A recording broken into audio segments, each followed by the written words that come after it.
Yeah, do you remember, like, I think it was last year when he met Book in grand finals of Tiger Uppercut, I think it was, and he just played Kazuya through, and everybody was like, you know, why did he pick Kazuya in this matchup? I think largely, yeah, he just picks characters he likes sometimes. He plays a lot of Kazuya. Yeah, you know, sometimes it's like he's just one of those guys who he also like, you know, likes to listen to Chanel. Chanel's one of his biggest like coaches in that regard. So Chanel like will tell him what character to pick, and he will be like, okay, I'll play that. And then he picks a different character. Normally he doesn't. Normally he does not.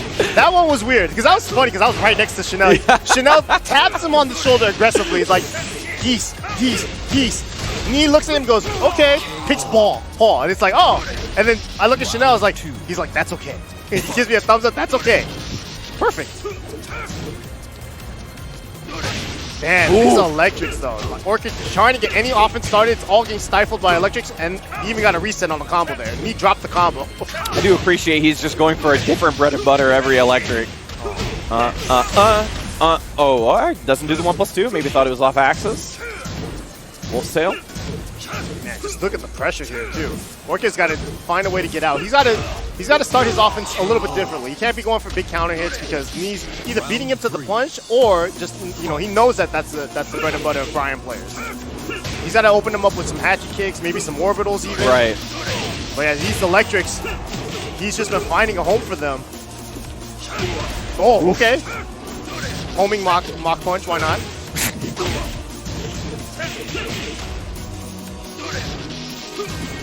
Ooh, windy, no punish. Oh, there we go. Finish nice. the string. Damn, I said low hatchet kick. That's the one that got blocked and punished correctly. Listen, you know, yeah, it's versus Kazuya, right? So he's got that 13 frame punish. There Good you job go. there from me, taking it so cleanly. Don't listen to my advice because I don't know how to beat me. It's the hardest thing I've ever tried to do. Kidding me? I mean, it's the hardest thing I think most people have tried to do. You see, he's been a tear in Tekken World Tour, just like he was last year. Yeah. And, you know, before Arslan, even after Rangchu won Tekken World Tour, I think everybody still looked at this guy and went, how the heck are we going to beat him? Yeah, I mean, he had that. His only real, like, bad performance was Evo Japan, but he lost to Arslan and JDCR. Yeah. Like, who can complain about that? Exactly. You know? And then on top of which, I think early on in the mix-up, he got 5th, which was the first tournament that he did. And then Rocks and Roll, he got 7th. But, you know, I'll give him the benefit of the doubt at Rocks and Roll. He sort of had a lot of duties. He was doing a lot of signatures or autographs and stuff like that. He wouldn't even make those excuses, though. He so would. You don't have to make it you're right. You're right. You're right. I don't have to make it for him. But the point is that every tournament after that, he's looked crazy. Like, that's including tournaments that are not a part of the Tekken World Tour. Yeah. That includes first to 10s that he was doing with Arslan afterwards. Like, all of that stuff. He's looked like the most dominant player. I mean, he has been the most dominant player in Tekken World Tour. And I think the only person that you can say has a shot right now is probably Arslan because, unfortunately, we just don't have enough data on that guy still. Well, here's the thing, though. It's no matter, they might not even meet. Because there's so many good players. Man, that would be a heartbreak. But yeah, it wouldn't be, to me, it wouldn't be a heartbreak just because there's so many good players here that if they end up losing to anyone, it's true. To me, at this point, it wouldn't even be an upset. No, you're right. You're right. At this point, there's so many amazing traveling players for Tekken World Tour that, I mean, there's just names in the Pantheon that you wouldn't have expected 2 years ago, right? Yes, Lohai won Evo almost out of nowhere, it felt like, and then he started playing amazing after that. Rangchu won Tekken World Tour after not winning a single Masters event, and then he's been playing on a dominant streak afterwards. Ulsan is traveling now. Japan looks better with Double and Chikarin, who have been shown up out of nowhere and now are like dominated players that we've said have been amazing. So, you know, there you go. Here's, well, from one Kazuya to another. There you go. Yeah, we got Kodee coming MrJackson versus Kodee. This guy's wearing a shirt that's very highly debated. And as far as I can tell, he's not even playing the character that he said on his shirt. He better. Man, you know, sometimes like that shirt, like it's fine. Yeah. Not like the message is okay, but you know, some people would probably like be like, hey man, what the hell? There are people that definitely take offense to that statement. Yep, for sure. I don't think that statement is right, personally. Nothing saved Tekken. Tekken saved Tekken. Yeah, you know what? The community saved Tekken. You know what saved Tekken? Tekken being sick. Yes, that's what sir. saved Tekken. There you go. Let me get this one. MrJackson versus Kodee. In Hammerhead, of all places. Maybe Final Fantasy saved Tekken. Oh, yeah. All right, Kodee, he's been a little bit out of the game recently. He's been trying to travel more. Definitely was bigger into traveling earlier in the Tekken 7 lifespan, but now he's trying to get back in the swing of things. And he's looking good here up until that point where something happened. It seems like there's a button dead on the side of Jackson. Oh, is he going to give up the round, or? I mean, you know, it's, if you didn't bind your buttons right, one of the things that you could do is just give up the round, play, you know, go to button select, but is he, I don't know what's happening at this point anymore. Oh, I think he's given up the game, or he's trying to get out of it. I don't know. One way or another. Well, you can't go into tournament mode anyway. It's tournament mode, so you can't. Yeah, press start. I mean that's true. That's true. So I mean, we'll see what it's about in a second. Yeah, most likely, I would assume a TO will probably tell them pick the same stage, but Kodee gets round 1. Most likely. I mean, listen, man, it's not Codee's fault that you forgot to set your buttons. That's yeah. I mean, you know, or his controller's dead. All of not Codee's problems. But well, Akuma didn't save his button binds. I'll tell you that much. That's true. That's on him. Welcome to the King of Iron Fist Tournament 7. He has. That's why he has these buttons set up. Oh, that's right. And he likes to play on the middles. You know, I learned that a bunch of Koreans like to play on the middle sticks, middle buttons. I felt so validated because I also play on the middle set. You don't need to feel validated. I feel valid because so many people give me crap for it. Well, I mean, we're still going to give you crap for it. You know what? I don't care anymore. Listen, you don't need the Koreans to be validated. I'm validated by the Koreans. Thank you very much. You got to validate yourself with your skills, dog. I'm not doing that anytime soon. I'm 100% not doing that anytime soon. It ain't buttons, it's skills. And also, you know, just sometimes random jumping every now and then. And there you go. All right, that's Kodee, my problem. I think Kodee might have shook off the whole, you know, messed up button thing, so I don't think he's going to take a round. Old school mentality, man. Sometimes, you know, you feel like, all right, you know, it's no big deal. The match barely happened. He should get at least an electric, though. Yeah, they're just playing it out. Yeah. Kodee definitely gave the impression that he wasn't going to take the round just because, you know, first game, first round even. Yeah. Oof. Now he's punished with the dash electric. Yeah, he could have gone for wall standing too, but went for dash electric, feeling himself. Oh, and even he tried to do the cross up there, and it didn't cross up, he just got hit. But yeah, Kodee for a long time has been sort of the American representation for a Mishima player, right? Yeah. He was doing really well at a lot of tournaments when he was playing actively. Never got that big win, but always looked really good. Oh, the odd angles on the Hell Sweep can really mess it up. Oh, no combo after the wall standing 2. Oh, nice low parry from Kodee. There we go, 2 rounds up. Round 3. Making it quick. Fight. Oof. Trade. A little bit in Codee's favor. He gets a bit of Oki. So sweet there. Oof. See right there. A lot of backdash into ducking, looking for that big low again. That was a clean dash electric, though. I like that. And Kodee, I mean, the one scary thing about Kodee is that when he, just like any Mishima player, when they're on point and they're feeling themselves, it is hard to beat. Oof. Yeah, he had that set up right there, too. As soon as he saw that wall there, a Hell Sweep, side wall splat, get the Rage Drive, easy for Kodee. And that's what, and like I said, when you have a Mishima player, they're feeling themselves like that, where their electrics coming out when they want it to, when they have confidence to do whatever they want, it's a scary thing. Yeah, definitely. There you go. Starting off strong, Kodee again. Nice wall carry, the 1-1-2, I like that. Yeah, stage was already started off axis, so unfortunately wall was kind of weird. Damn, okay, that was a wall combo, nice. Wall combo out in the open, I like it. Oh, almost had it. Man, these low parries though from those down back 3s, that's really good awareness from Kodee. I was wait, I love that combo. I was waiting for the 1+2. Yeah, you know, like I can tell right now when Codee's in a certain range where the only real threatening low that Fang has is down back 3. Yeah. He's already pumping a low parry in that range because it feels like a setup, right? Yeah, you see right there, like, you see those small little, like, crouch. Yeah, those small little crouches. He's trying to parry something. Yes. And it's really only down back 3 is the big threat. Nice combo. Woo! And man, the pressure from Kodee is so strong, so oppressive. All right, MrJackson though, coming back. Yeah, he has a little bit of a life lead here. He can work with it. He's lucky Kodee just gave Kodee rage. Oh no! Yeah, again, the same setup. And to be honest, I was unsure if he was going to hit the wall. Kodee like waited for the last second to see that wall hit and then immediately he confirmed it into the rage drive. Beautiful stuff. And Kodee right now, oh, he tried. All right, if he really felt himself, he was going to hit that. And he tried. He tried, so he feels himself for sure. 1+2. There you go. And we're down 4-3 to finish it out, man. And that's it. Kodee takes it clean, clean, clean. And if he plays like this for the rest of the tournament, he's gonna be strong. He's gonna be in a good spot.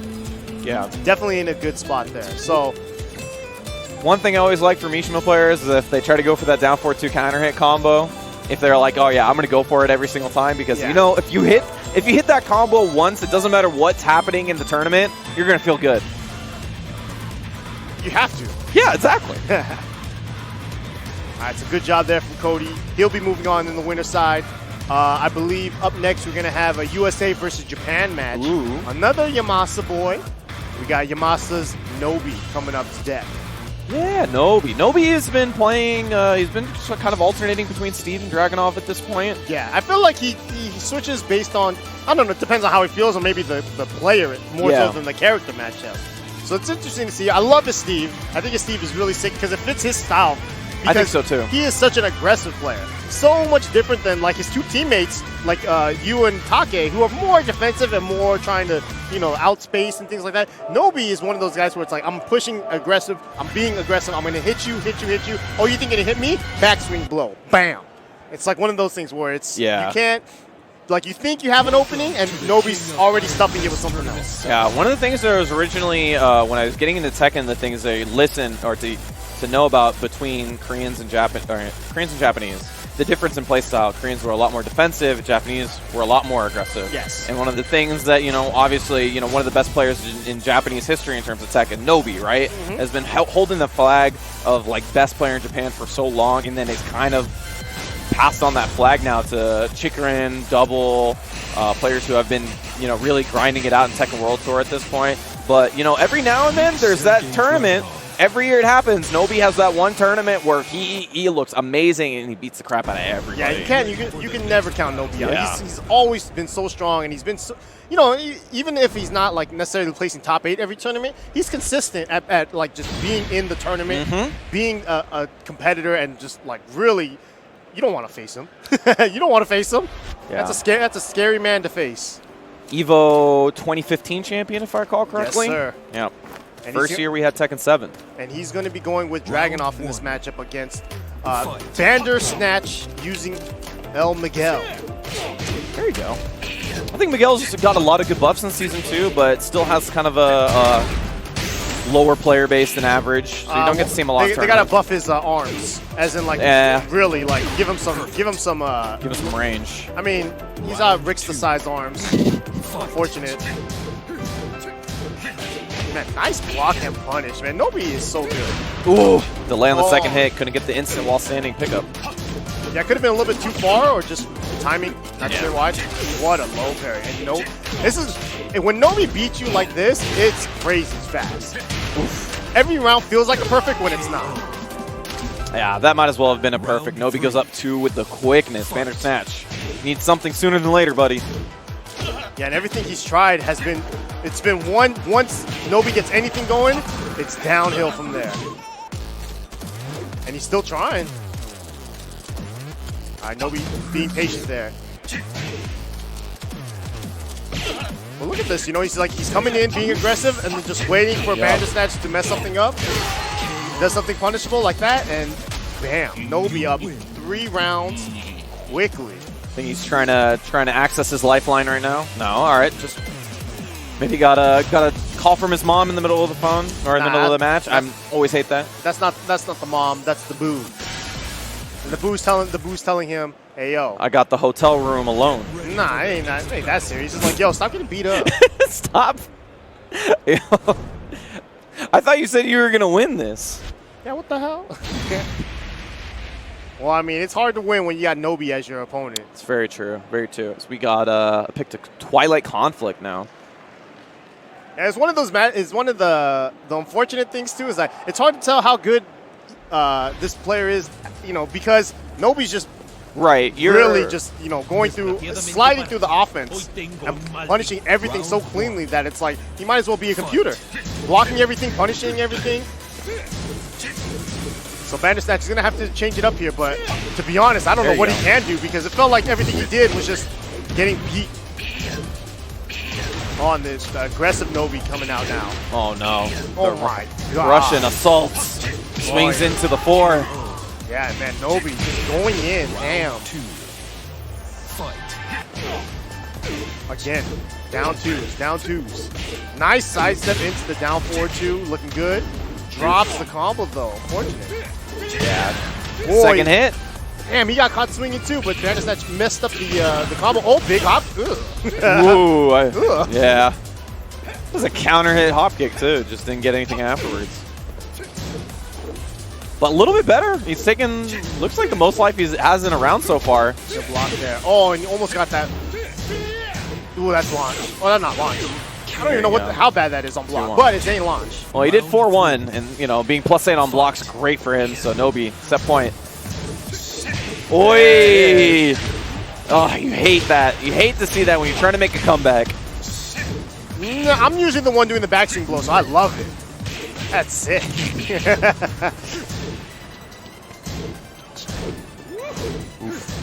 All right, Nobi's kind of playing slow now. No need to be aggressive. Doing some weird things. Why not? Messed up the stomp. I guess he didn't even try to go for stomp, actually. Down forward 4, that's going to take it. And Nobi with the quickness, man. Looking good as always. See how far he goes in this tournament. Nobi takes the headset off. This guy puts a headset on. Oh, that's his own headset. Never mind. Yeah. I thought he was just taking it home. It's like, these Astro headsets are nice. Let me take one of these for myself. See you later. Oof.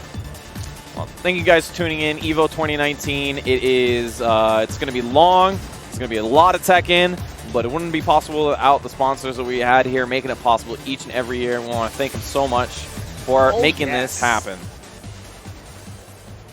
Like Skullgirls. Hey, it's on the Switch? Wait, it's on the mobile? Say what? Yeah, there's actually like a different game on Skullgirls mobile, so you guys want to check that out. That's on both the big Play stores, Apple and Google Play. Yes, sir. And then there's also, the Switch, the most updated version of Skullgirls coming up on Switch, so you can take it wherever you go.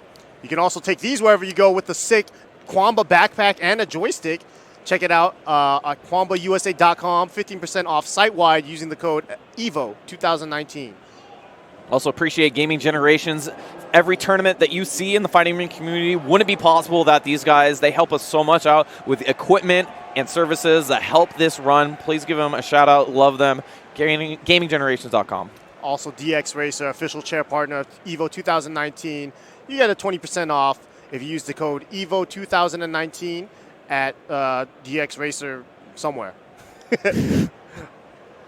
Yeah, China Gaming Marketing Solutions. If you're looking for any solutions in terms of, event management or distribution, you can go check them out. China Gaming Marketing Solutions. There's definitely a Chinese name, and I'm not trying it. Chengdu? Chengdu? Chengdu? I was going to mess that up. Perfect. And also, we got Hyper King. Good luck to all the competitors this weekend. They said that, not me. I don't really care if you guys do that well or not. But check it out. They got a ton of stuff like the 3-in-1 HD TV cable, a wireless BT controller. What's BT mean? And Street Fighter Band for Apple Watch. So you can show to everyone that you're a Ryu main on your wrist. Perfect. Yeah. They have the 64 controllers that aren't made for aliens, so I'm a pretty big fan of that. But just the 2-side. The whole point of it is to feel like you're an alien. I don't want to feel like an alien, but I do want to watch some more Tekken. So we'll be right back, guys. Please don't go away.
How's it going, everyone? My name's Ricksta. This is Sammy. Hey, how's it going? A little SoCal bias here. It's all good. Just a wee bit. We're back here for more pools. And if you guys want more pools, keep watching. Because for the next, basically for the rest of the stream, pools. Tomorrow, it's pools. Everything's a pool. It'll be a little bit of pools, and then a lot more quarterfinals and semifinals. But those are also pools. They're also technically pools. Actually, Yes. you're right. It's messed up because it's so sick. There's so many players, so much Tekken has happened. The best part is some people haven't even played yet, and other people are getting eliminated. Yeah. So as a player, if I haven't played yet, I'd be like, I lasted longer than that guy. Even though technically, Even though you haven't played yet, you're just like, I'm at Evo longer than you are. Yes. Yeah. That's how it goes. What I like to hear. And here we go. We got I believe this is a qualifier match. It's going to be Sean from the U.S. Good name, good gamer tag. Sean versus this man we know as P.Ling. He's hid the meaning of the word P How long has he been going as P.Ling? for a while. Yeah? He finally realized that being a princess was probably not the best way to be looked at. And he was half a not princess player? I mean, you know, it'd be like that. And he's not even playing Ling right now. He chose a weird character. Oh, that is not come on. Ling Xiaoyu. That That is is Claudio. All right, Princess Lily. Interesting choice here, though. You know, I'm not sure if he actually plays Claudio, other than, like, I'm sure he's played a lot with Shadow. So maybe he picked That's up some true. things from Shadow. Yeah, they were talking a lot about how they were doing some Evo practice online, be it online, but you know, practice nonetheless. Yeah, you know, the one thing about Trey P.Ling is that when he does play he dabbles with other characters, he tends to like really go in depth with them. He doesn't like pick one without knowing what he's doing. Right. He tends to like try to figure out what's happening, why things work, why things don't. Oh man, nice sidestep there from just some Sean. But there you go. First round goes to P.Ling. Yeah, I mean, you're right, though. I mean, for the most part, when he picks characters, he's like, he has a sort of idea of what he wants to go into, and we've seen that when he picks either Xiaoyu or Lei. So this could be the same here with the Claudios. He gets through the 2-1-2. It's such an interesting choice, though, because, you know, the characters he does play, Ling and Lei, are nothing like Claudio. Yeah, exactly. Oh, drop the combo, but that could be big. Oh, that's one of the things we think about when he plays those two characters, right? Very squirrely, defensive, sort of uses the movement options of those characters. That's something that Claudio doesn't have. Well, the way he likes to play his characters is more like tricky, right? So he's going to use those stances, but those stances he'll use as a defensive option to evade, to work around, you know, your offense. Claudio, his workaround to your offense is the hop kick, mainly. Yeah, to crush it in some way, somehow, as P.Ling goes up 3 straight. Yeah, that was quick. And, you know, it could be one of those things where maybe he just wants to get a new style, right? It could definitely help. In all honesty, if he does well with Claudio, even if he doesn't use him for the rest of the tournament, but if he does well with him, you know, and like starts to pick up a different way to play Tekken, then it can help out his Ling, help out his Lei. That's true. So these things can help. When you pick up other characters, you sort of try to learn the play style that they're more accustomed to. So you definitely can learn a lot just by having a different tool set. Oh yeah, for sure. He definitely picked up Claudio because of Shadow. That's like, to me, that's there's no question about that. Maybe Shadow just beat him up so bad. He's like, you know what? You know Shadow's on that like top tier Claudio rhetoric too. So you could have convinced him. I mean, and for me personally, while I don't believe that, I don't either. I love that he says that because that means he has 100% faith in his character. He really does. Yeah. You can talk to him and you'd be like, yeah, that move, absolutely broken. And he'll break it down for you and you can not believe him, but he has reasons. Yeah, he's not one of those players that downplays his own character to make himself look and feel good, right? He's upplaying that character maybe too much. Yeah, he's upplaying the characters to the point where it's like, that's not, you know. No. It's not that good, but I mean, P.Ling's making Claudio look top tier right now, there too. You go. Maybe they're on something. There could be the new school mentality where Claudio is the best character in the game and people, the old guard does not know. Oh, yeah. All right. I thought he had something fancy there. Almost. It was weird looking, too, because he like had these weird little mini dashes and back dashes even. Oh, man, P.Ling, though, just going through Sean. Sean down to his last little pixel of health. He's going to have to do something big. That was a good start. Oh. Ooh. Ouch. And that's going to be it. Quick work there from P.Ling. they waited longer to play than the actual match. That might be true. There you go. So P.Ling, I assume, is out in winners. Yes. Good job to him. Sean still be in the tournament. He's going to have to work his way through losers to advance. Good showing from him, though. But, man, P.Ling, P. Claudio, why not? P. Claudio. Princess Claudio. You know, one of the things is that will be a very different character for him, right? Much longer in terms of range. There's no way he's playing Claudio. No, he's not playing Claudio for. He's not playing Claudio after this match. Yeah, he's done. Unless he runs into nothing but Lily players or something. And that's his main counter pick? Yeah. Damn. Could be. That'd be interesting. Here's an interesting one, though. We got Battle Lounge Ishida. Woo. I believe he is. Oh man, I'm gonna mess this up. It's all right. You can turn him into whatever player you want. Because I keep confusing like players from Seattle and players from Vancouver because they're like next door neighbors. Right. And Seattle's basically in Pacific Canada. Northwest. Yeah. So Pacific Northwest. He might not even be from either of those regions, which is super messed up. All right. So I have no idea. He's from, I believe, it says USA, so I'm gonna assume USA. Okay. He's going up against Runitblack. He is going against Runitblack. And Runitblack, you know, he's been hot and cold, but when he's hot, you know, as someone that plays with him a lot, he plays him at weeklies. When he's hot, he's one of the hardest players to beat. Bottom line. Yeah, it's not necessarily like anything like tricky. He just has a really good feel for fighting games. Yes. You can Tekken fighting games. Yes. The other fighting games he sucks. But in Tekken for sure, he definitely has a good feel about like his character, his opponent's tendencies. Yeah. So he's got I like to say he's got a unique rhythm to himself, and it kind of throws a lot of people off. And I know, like in Wednesday night fights, at least in our local, whenever he comes out, a lot of people who haven't played him against him before kind of really struggle against how he plays. Even he's getting to the point right now where he's able to take games off top players, like every now and then, like Strong Style. He took a game off Book. JDCR, they went 1-1 if I recall correctly. In the team tournament, Strong Style. So I mean, he's getting up there. He's getting up there for sure. Ishida does not care. But look at Ishida laughing. He's like, dude, hurry up, man. Come on, man. No one follows your Instagram, dog. You have 12 followers. Come on, man. He lost his controller. Oh my god. He's got to take a picture of himself. That's not your controller. You need to put that down, pick up your controller, and start playing some fighting games. Nah, you don't be a good sport about it. I wouldn't. I would start it right away. Press the start button on his controller. Yeah. He hasn't even set his button. And then throw his controller. He's used to it. Anyway, so Runitblack last year actually got ninth place. So close, and I believe he did lose against Book in the Jin Mirror. No, he beat Book in the Jin Mirror and then lost to JDCR in winners and then ranked you in losers. That's right. I mean, you have to give it to him though. He's looked, you know, pretty solid overall. He's just, it depends on how he's doing that day. But I did see him earlier today. He was getting warm-up games. I believe he was playing, I want to say speed kicks, but I'm not sure exactly who he was playing. It doesn't really matter who he was playing, as long as he was getting practice games in. Ishida, though, is no joke.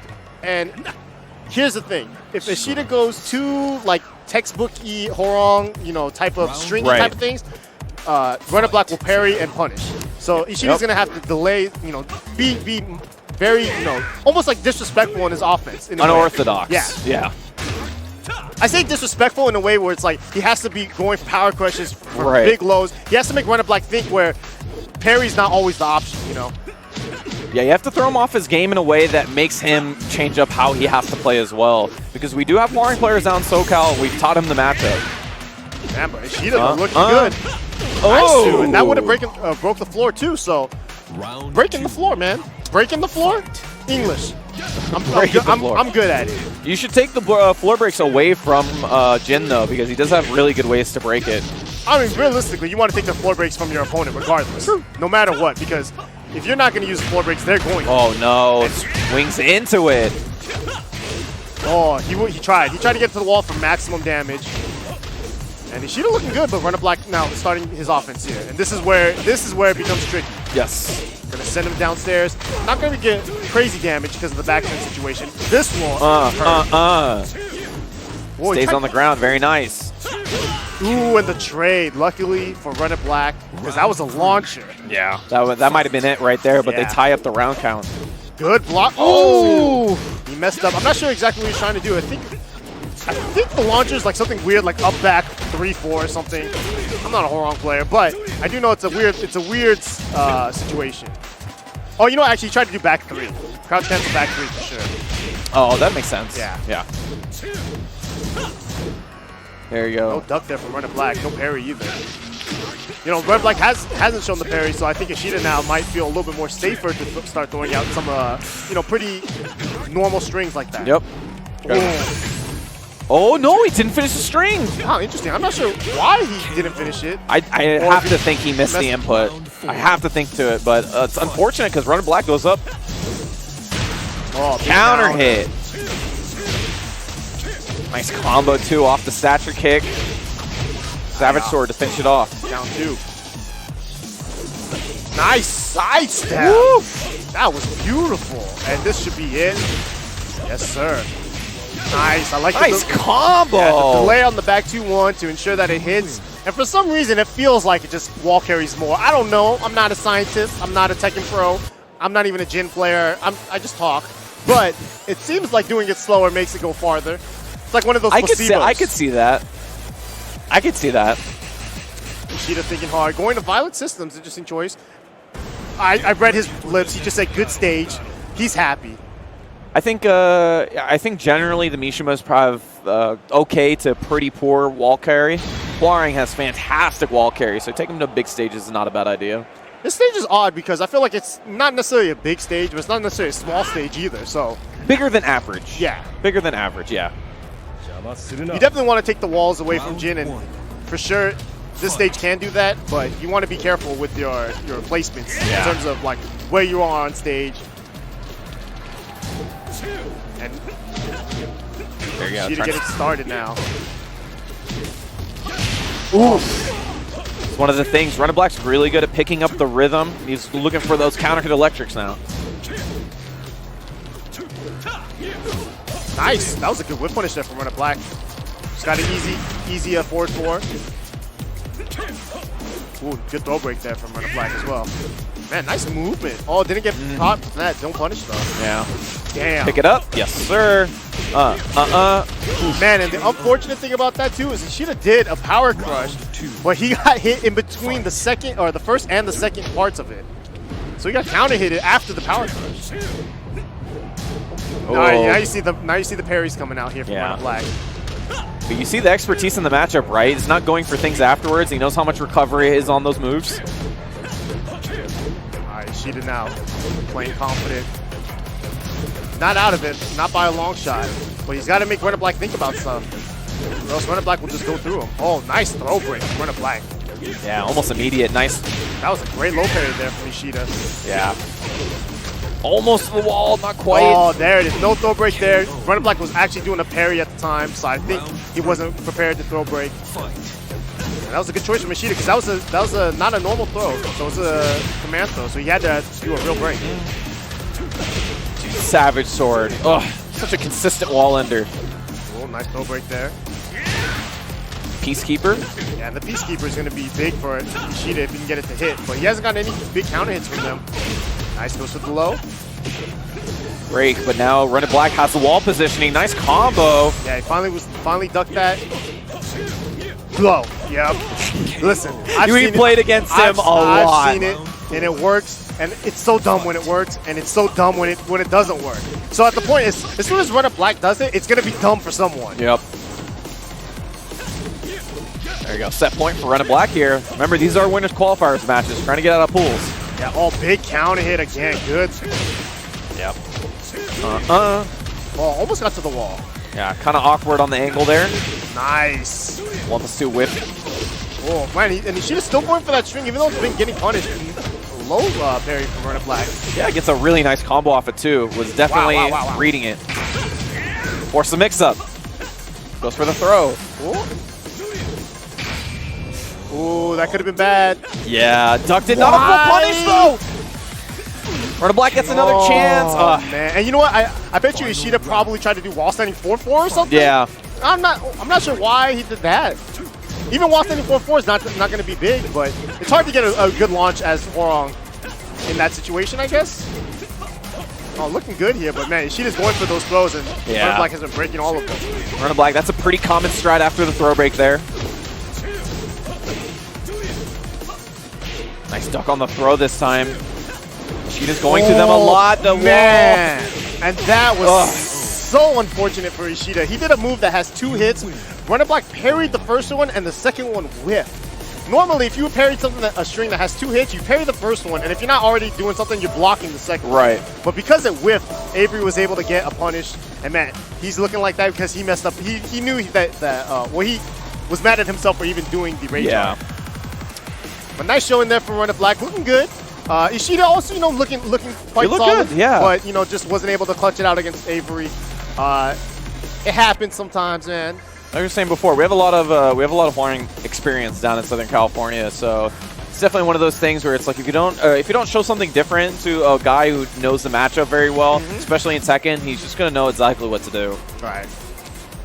Next up, though, we have everyone's favorite, JimmyJTran.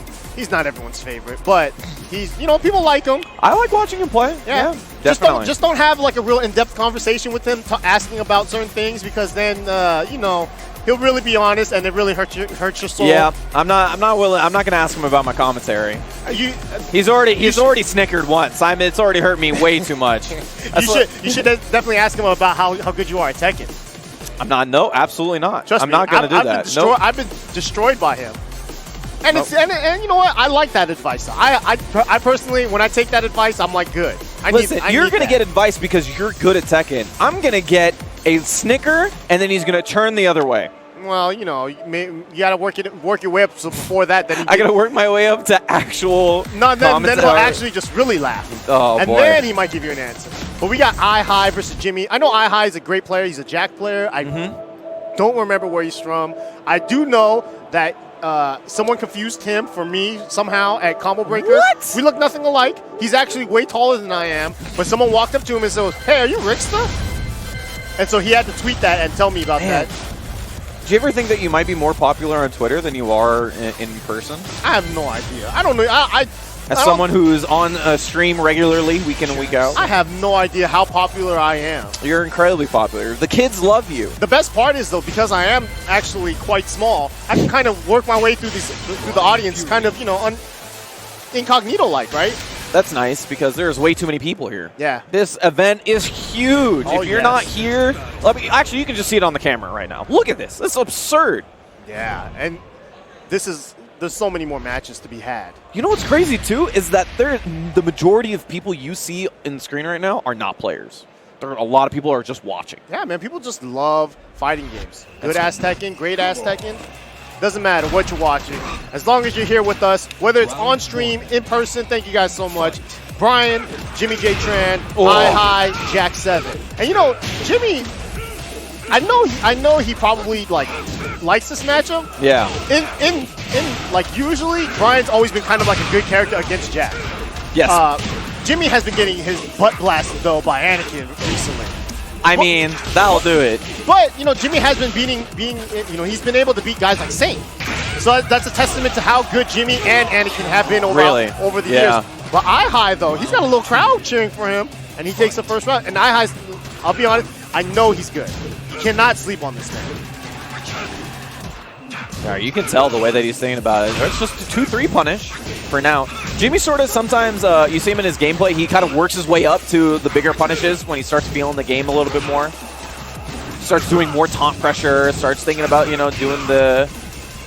there you go. Yeah, he's trying to work his way up to it. Yeah, just missed it there. All right, running 3. Gonna put IHaI on this pressure. Oh, no! Oh! Oof. Can't duck at the wall, but you also want to duck because you don't want to get hit by anything. Sucks. Vulcan Cannon. Look for that counter hit. Something Jimmy likes to do. His 4-3 better than anybody else's in the world. Great low parry there from Jimmy. Gonna get this maximum wall carry. Oh. Kind of sidewalled a little bit. Weird splat. Wow. Oh, no! Back 2-1. I don't even think he meant to do that. But it was a counter hit. Can't complain. Yeah.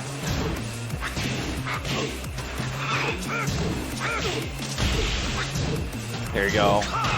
There it is. Cannot do that. Damn, he missed it, though. You don't want to be doing too many down 4-2s because Jimmy's going to have those jet uppers on lock.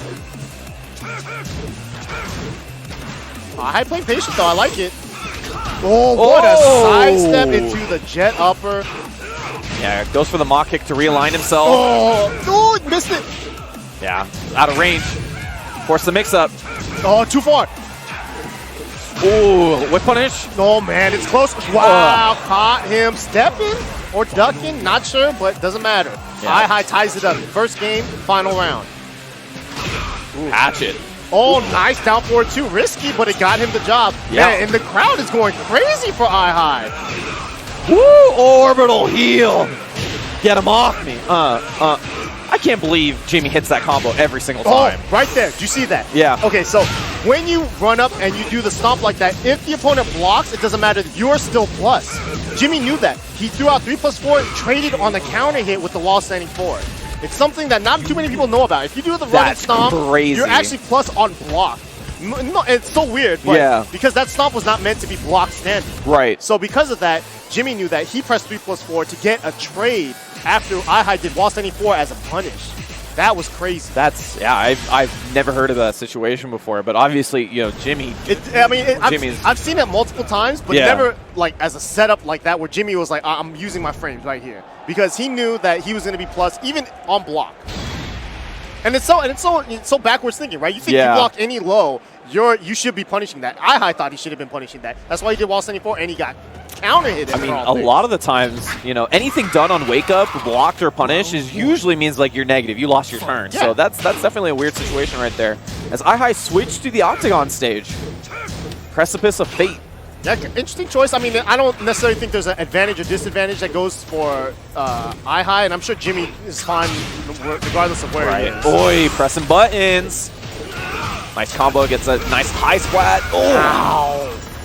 Damn. God, it does so much damage. I never noticed this, but Jack, they built Jack with a big butt.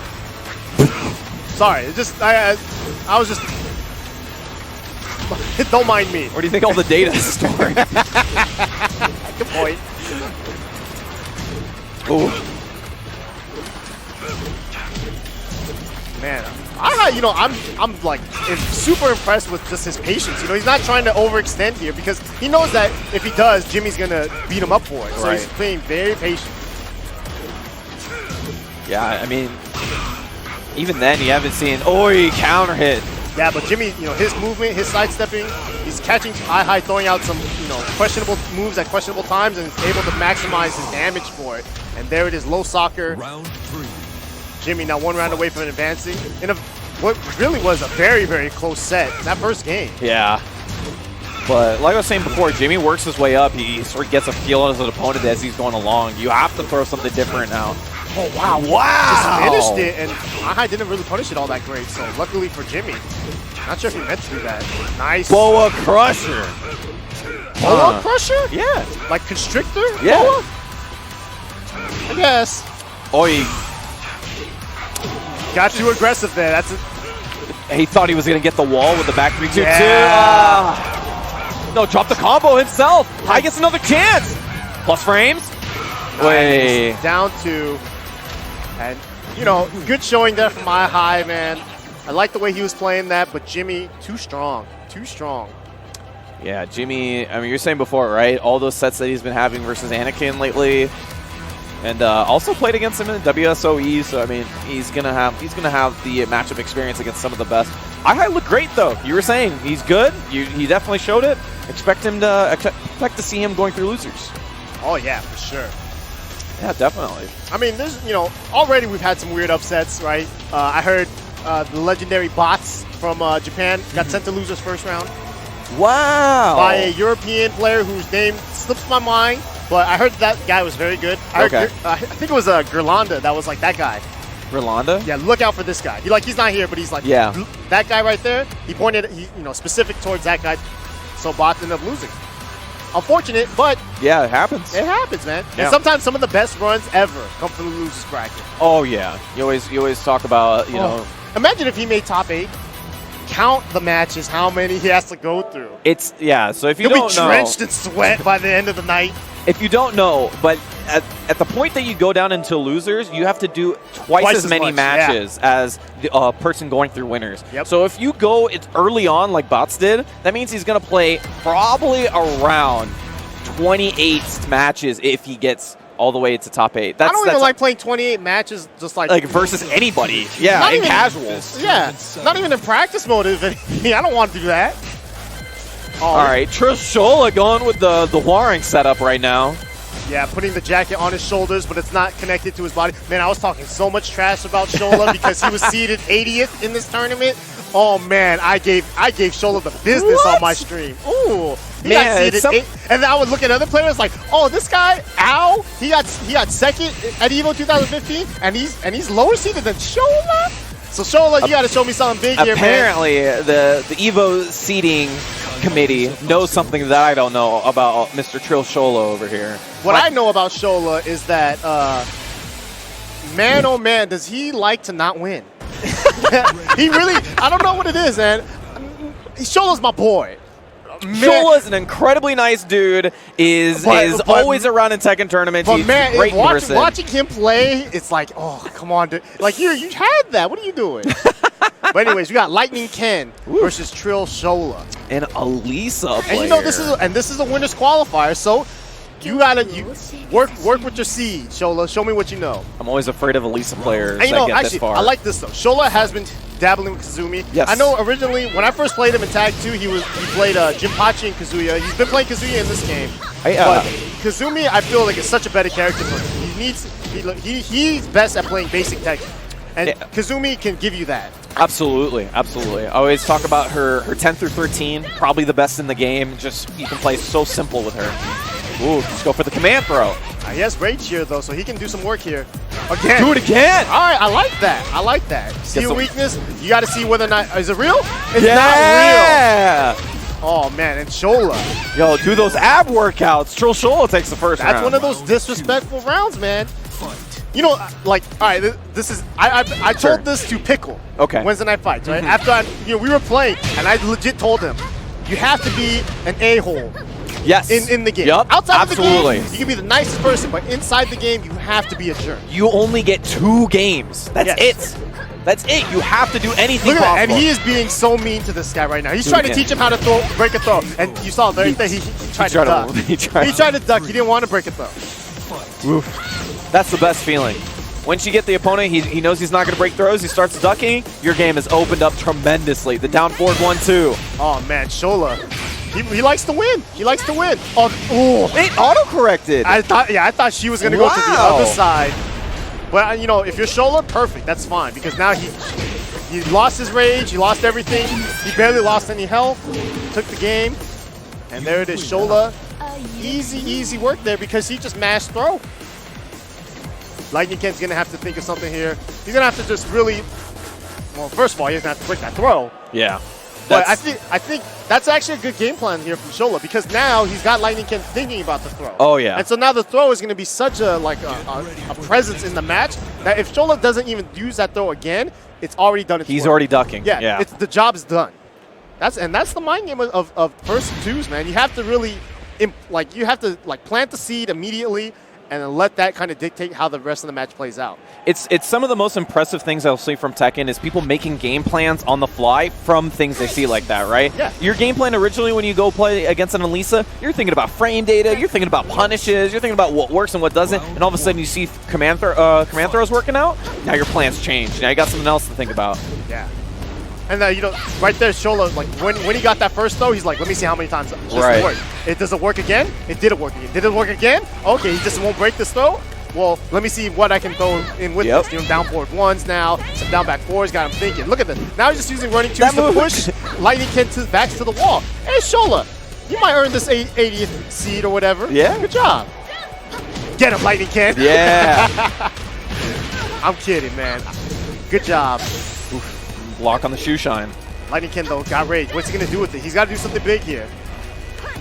Oh, nice. Yeah. Got a big whip one. Shola messed up. He meant to do running 2, but he got forward 4-2 instead. There you go. Forward 3-2. Such a great whip punisher. Oh, nice step there from Lightning Ken.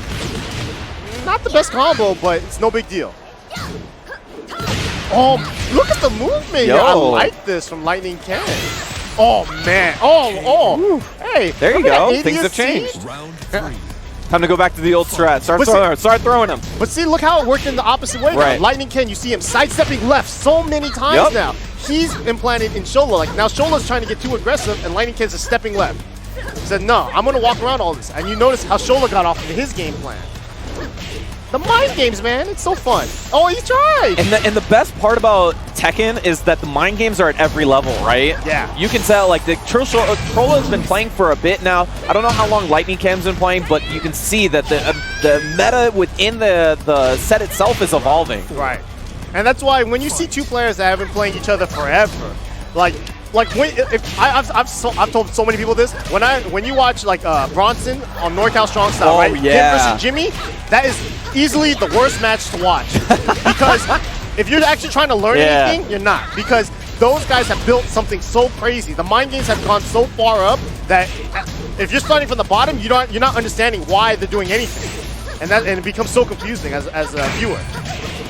It's much easier and much better to watch them play other players. Yeah, and you know, when you watch that stream, you always hear, like, from both of them, right? Why did you do that? Yep. Because they have to go for something unheard of to win a round or something. Man, and look at this. Lightning Ken just came back so quickly. Shola... I didn't mean to do... I didn't mean to do this. It's not my fault, first of all. No, it's not your fault at all. It's not my fault. There's no such thing as commentator's curse. Yeah, if you're bad, you're bad. That's not my problem. But man, Lightning Ken's been getting so much out of that sidestep, and Shola hasn't been able to... But he's gotten that alive. There you go. Go back to the tried and true. Ooh, counter hit. Again, look at that. The step left. Yeah, but it's not just the direction. It's the fact that Shola's doing moves like 1, 2, 1. He's trying to do stuff to keep Lightning Ken in his face, but Alicia has such a great sidewalk that the jab ain't helping him there. That's why now you see more back twos coming out, the more homing moves. Yes.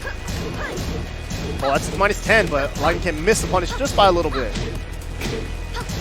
Ooh. Man, look at this now. They're both just poking each other. Yeah, keeps up the aggression. Running 2.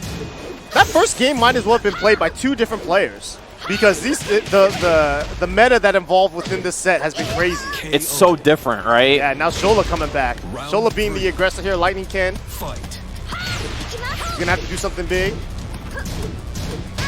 Oh, and he's caught swinging there between the down forward 1-2. But yeah, you see right there, Shola just pressing buttons. Ooh, destruction stance. Yeah, there you go. Learns how to deal with it. Oh, this could be big. This can he kill with this? It's gonna be close. Oh, he tried to use that with the wall pressure. But down 3 finishes the job. Nice job to trill Shola.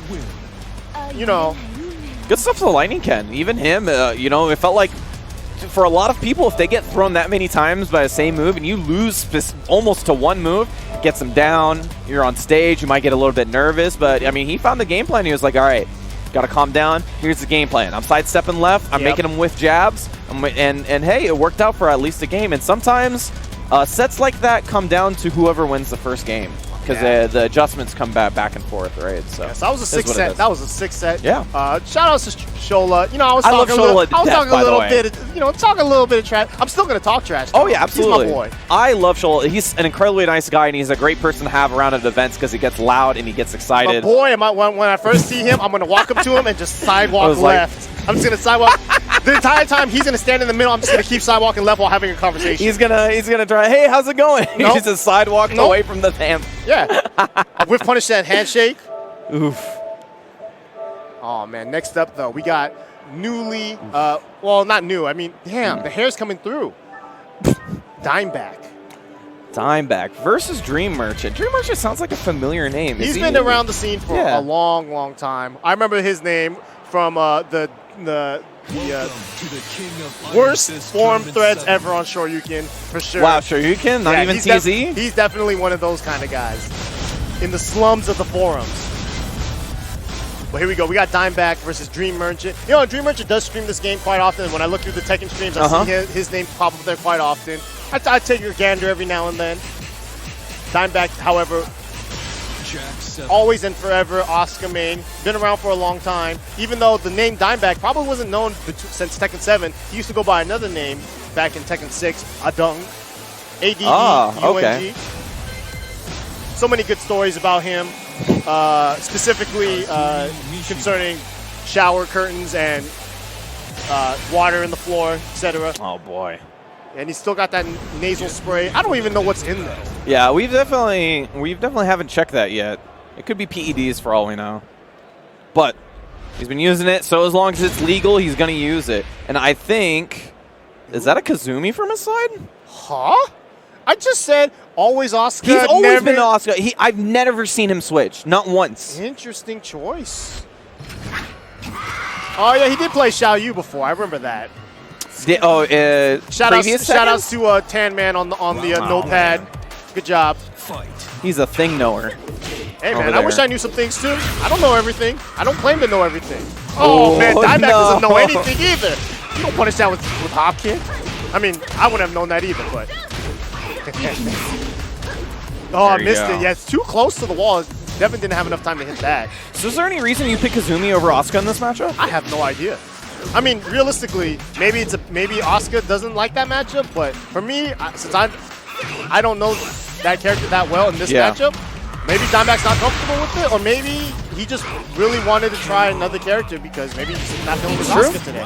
Happens with a lot. I remember Lohai going through a few characters last year as well. So, and it could also just be one of those things, right, where it's like, well, you know, I don't know my opponent. You know, he's definitely not a player that I recognize. So let me try this out, and if I lose, then I can go to tried and true Asuka and risk my tournament on a weird character. It's not something that's new. People have done it before. Yeah, especially, he's a traveling player now. He's been sponsored by Equinox, so he goes to a lot of events. Everybody knows him as the Asuka player. Throw something different, Dream Merchant might not expect it. Nice punish there from Dream Merchant. Dimebag kind of throwing out some weird moves there. It seems like the choices that he's using are not those of a Kazumi player. They're those of an Asuka player. Everything he's doing is like some weird Asuka strat, and they don't look like Kazumi strats. It's really, because those characters play so differently that it's really weird to see it. Right. Oh, the block! I can't believe he got it to go off. There you go. Look at those jackhammers. You see Dimebag, a lot of step left, trying to avoid it. Oh, nice whiff punish, dude. That was a kind of a costly uppercut there from Dream Merchant, and that's going to cost him the match.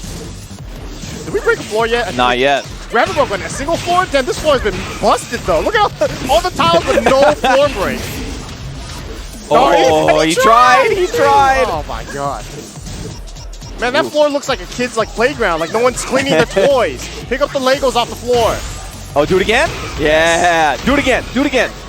Oh, come on. It would have worked. No, you know what? He's not a Kazumi player. There you go. That's one of those things where it's, since he doesn't know the combo. Yeah. Dream Merchant going straight to rematch. He's feeling his stick up a little bit. Oh, Dimebag's definitely one of the biggest, he's a loud stick player. I've heard he's a button slapper? I've heard he's gone through a lot of joysticks. Really? You can see, look at his stick move. It moves. That's a Korean stick in general. Do they still do that? Yeah.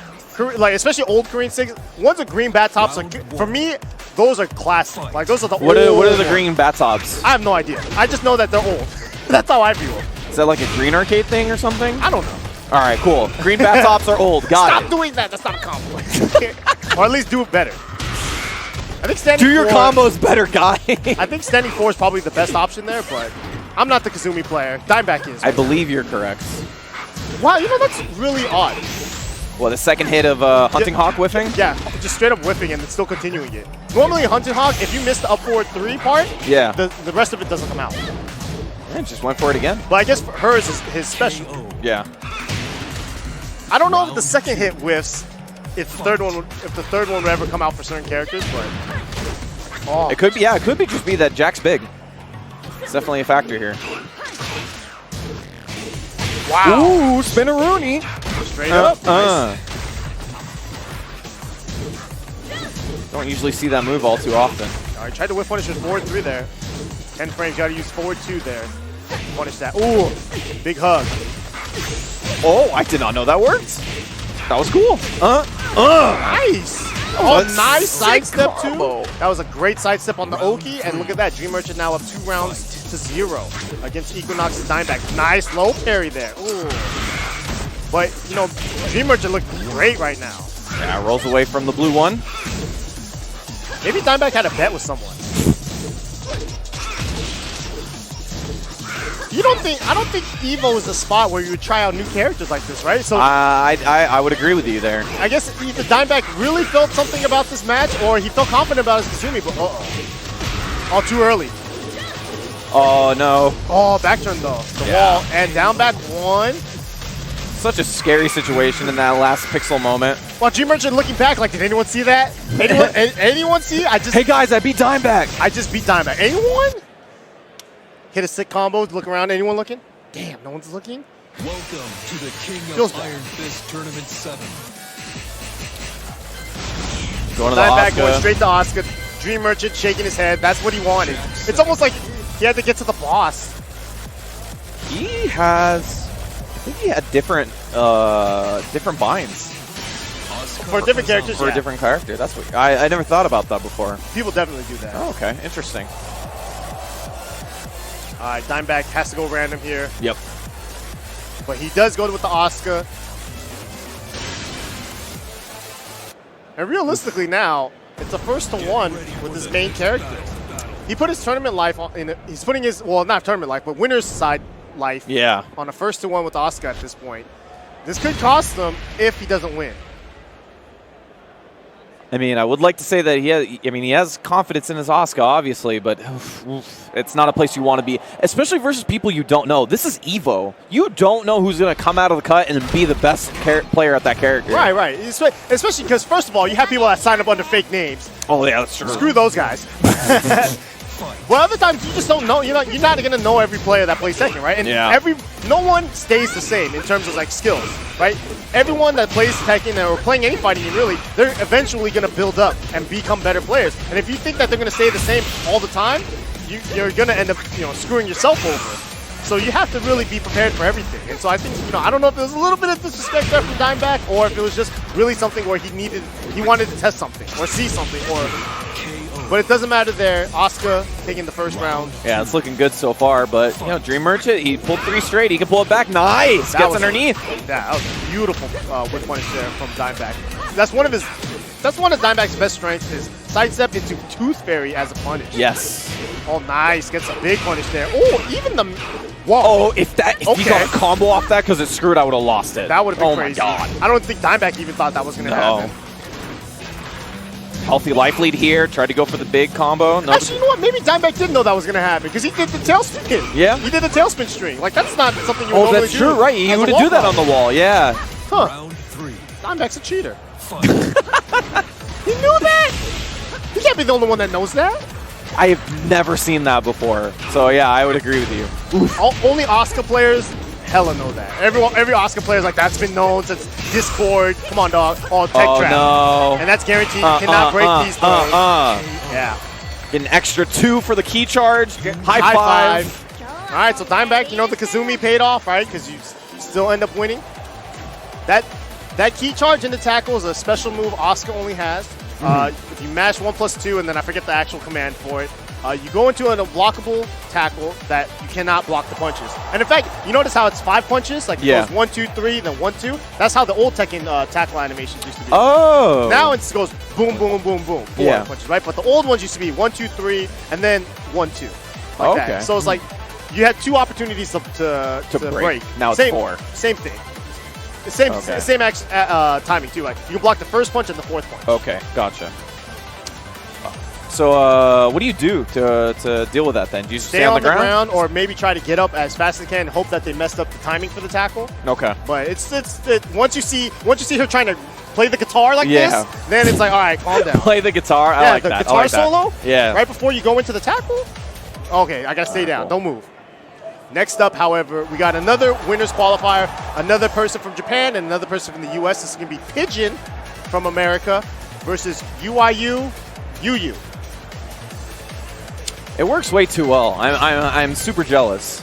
Not a lot of people get to, be in conjunction with their stream or with their sponsor name. Yeah. Welcome to the King of Iron Fist I'm more jealous Tournament about 7. Pigeon's shirt.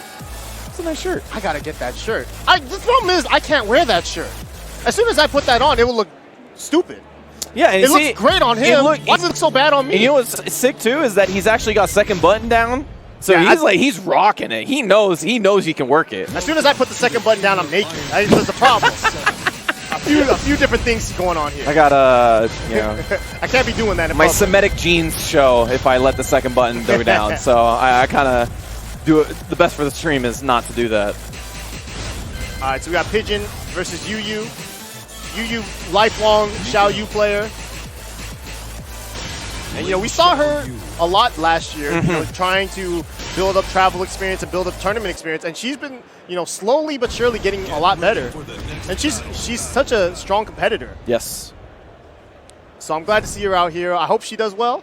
But Pigeon's going to be the first one to try to deny that here. Going to the Miguel. We'll see. Interesting choice here. Miguel, kind of one of the most underrepresented characters, I would feel. I want a tournament stat like that. Just like we get all the main characters from everybody and just put it in a graph. See what character was the lowest, and then figure out why that character sucks. I know for the arcade version of Guilty Gear, it tells you all the characters that are ever played on that. They used to do that in the arcade versions of Tekken 2. I don't know if they still do that. And it's like, you know, you get the pretty obvious, right? Like all the protagonists are like the top, and then you always get to see who are the bottom characters. It's a really interesting stat for sure. Well, delayed the X marks the spot. That's a new buff here. And YuYu, tried to go for a cross up there. That's a tech trap. Oof, Storming Flower finish. Although it's a bad situation for YuYu. Might be one launch to death and gets the punish. She was so ready for that too. Yeah. Standing 3 is such a great punish for Ling. 14 frame, high, easy to do too. So, and you just have to be ready for it, right? Block something, you know you can use 3. Oh, that was a tech trap actually. She tried to get far enough to Miguel's back where if he had tech, that would have been launching. It's hard to do, it's hard to set up.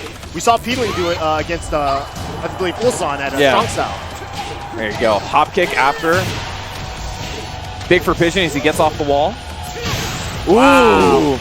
Got the counter, and this is going to hurt. This might be dead. It's very close. Ooh, I like that. He went for Oki and didn't do anything, trying to see what YuYu would do. Maybe she was going to panic. She just got up, and he was able to close it out. It's pretty smart. Oh, God. YuYu airborne. Misses the dash up afterwards. She's been seeing that a lot today. Yeah, Nice. Maybe a little bit of nerves playing on the big stage. Yeah, for sure. Oof. Wow, big whip, and that was a great punish from YuYu. Gonna do my own Oki. There you go. She taunted before that. Did she? She did. She hit one of those little like play the trombone type of things right before that. That was sick.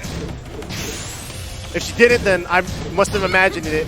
Does that obscure the mix-up or something? That's some like old school tech. Ow! Oh, ow! That hurt more for Pigeon than it did for YuYu, but damn. Got that rage drive. Oh, nice duck. Yeah. And I like that, dude. She flash ducked, so at a good timing, so she was able to duck the high, and there is a mid mix-up, so she tried to play both. Nice walk here from YuYu. There you go. Oh, man. The Oki. Pulls off for the screw. Set. Yeah. Nice. Yeah. Rollback catch there. YuYu taking it. First game. That's the fear of playing against Ling. She has so many of those scary situations she can create at any moment. But that looked really good for Pigeon. Oh, whoa! She's playing the harmonica with the joystick. And she tried to show it off real quick. All right, she's really good at that. There's way too many people who are playing on the Evo drone now. That's weird. Because I know YuYu for sure has been playing on that for a while. Yeah. I think that's her favorite tournament stick. That's wild. I remember because when she first came to the States for, I believe it was Combo Breaker, she was in SoCal for a minute, and she was messing around with so many different joysticks. She's an arcade player. Yeah. And so the transition from arcade to console is really hard for certain players because, you know, a joystick in the arcade is stable. It ain't moving because it's connected to something that's basically like, I don't know, 3 tons or something. I don't know how heavy it is. But a joystick can be either super heavy or super light depending on what you like. It's just weird to me because I've made the concession on the Evo drone to use it as a travel stick, and then people are just using it for their main stick. It's wild. Yeah, I mean, you put the right parts in it, it can be a great stick. It's true. It's true. Fight. All right, Pigeon, though, coming back. Looking good. Oh, nice. 3-4. Oh! YuYu forcing mix. Man, Pigeon, though, not playing around. Oh, damn. One big whiff, and that was a great punish there from YuYu. Diving Falcon goes for the mix-up. Oh, I got hit. I got hit. I'm sorry. Oh, the pickup, too. Yeah. In rage, that's going to be easy enough. Yeah, it was easy. It was easy confirmed. They got the trade. She saw that. She was able to pick up a forward 4. And nice job there from YuYu, tying it up. Fight. Nice duck there from Pigeon. Nice combo, almost to the wall. Yeah, I'm not sure if there was a better wall carry combo, but that was almost there. It looked like, yeah, it looked like you had the right idea anyway. Yeah, for sure. Out of the air, though, so not a lot of damage. Oh, man. And you know what? The one thing about this match right now is Pigeon has gotten offense going, but one crucial mistake like that has been costing him. Because YuYu has been capitalizing on every mistake that Pigeon has gone Round through. 4. Fight. And that's not to say that it's Pigeon making the mistake. It's more so YuYu forcing the mistake out of Pigeon. Yeah. Forcing the mix there. Man, Jesus, being so aggressive. But look at the sidestepping, too. Even back turn. Yeah. Damn, raw hop kick as Oki? Yeah, float damage, though, so not a lot. Ooh. I'll take it. Damn, in the back, too. Oh, man. I love that power crush, but it's like minus 14. Didn't it used to be just a regular move for him? It was just a regular move that was safe on block. Yeah. It looked cool. Looked like a fireman just like busting down the door. Damn, that was a nice whip on his death Pigeon. Maximum damage. Carried to the wall? Yes. Woo! Almost. Yeah, it's hard to get like real. Like you try to just squeeze in the extra jab as that wall combo and it drops everything. The misfortunes of being a Miguel player sometimes. Yeah. Oh man, you just came back immediately. Yeah, great wall sequence there. Wall's behind Pigeon as well. He's going to have to play smart. Diving Falcon. Oh! Wow. Got hit out of the rage drive. YuYu is going to be happy about that as she progresses on in winners. Yes, great job there from YuYu. Such a great spokesperson for her own team. Yeah. It's a clean looking stick. Give it that. And there we go. So, good job for YuYu. She will be moving on. We'll see her tomorrow. Either 12 or 2, I don't know. I believe it's 2. I believe there's also 12. Oh, That's they're not, but they're not on stream. No, well, 12 and 2 all both happen. I don't know what's happening. Stop listening to me. Yeah. What you should listen to is what you listen to is a quick commercial break. Please, guys, don't go away. More Tekken action. All right. We'll be right back. Later, y'all.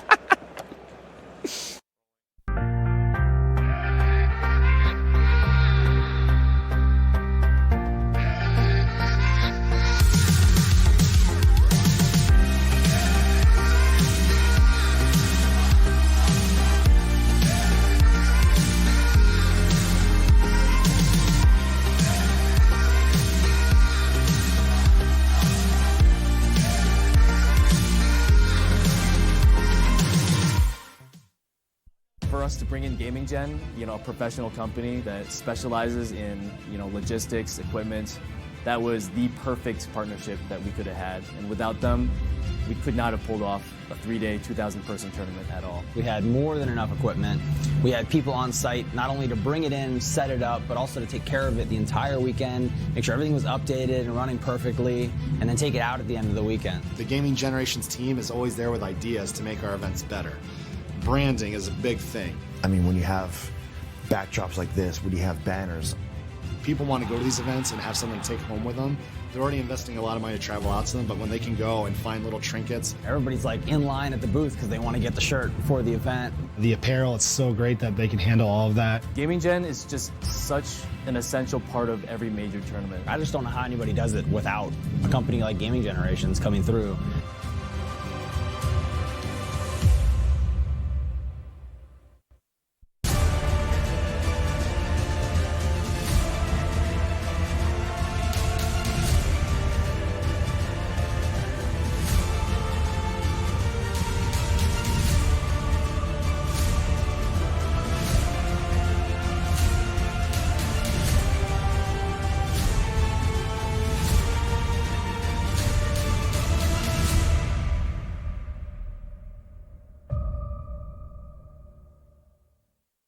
Confessions of a Cup Noodles Lover.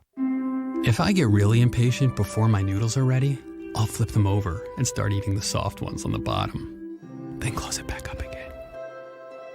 The one, the only, the original Nissin Cup Noodles. I'm just warming up.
Get the latest smartphone without the hassle of a contract. It's simple. You can get the new Samsung Galaxy S10 Plus on a light and fast nationwide network.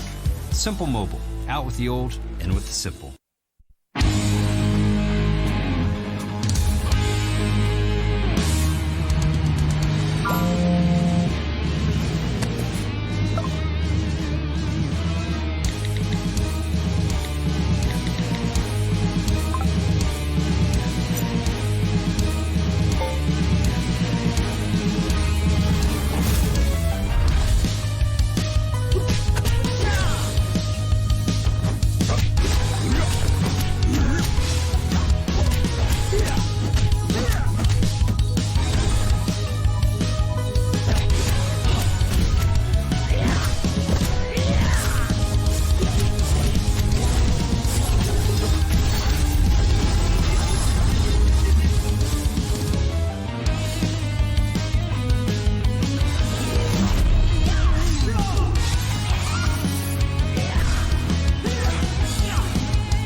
Okay, we're going into game 2 here. I believe we are in the market stage, and of course, Rangchu sticking it out with Panda, even though we know that Rangchu can use many other characters in the roster.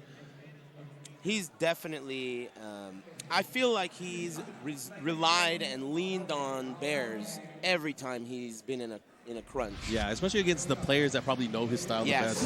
The Bears. And of course, both these players from Korea, so they obviously will be familiar. That, you know, Korea is not that big after all. Yeah, but of course, seeing this top 8, you know, you mentioned a lot of people first time here at this event. It's nice to see these kinds of breakthroughs from players around the world. Yeah. But the problem is now, once you get on this world stage, more and more people will be able to scout you out.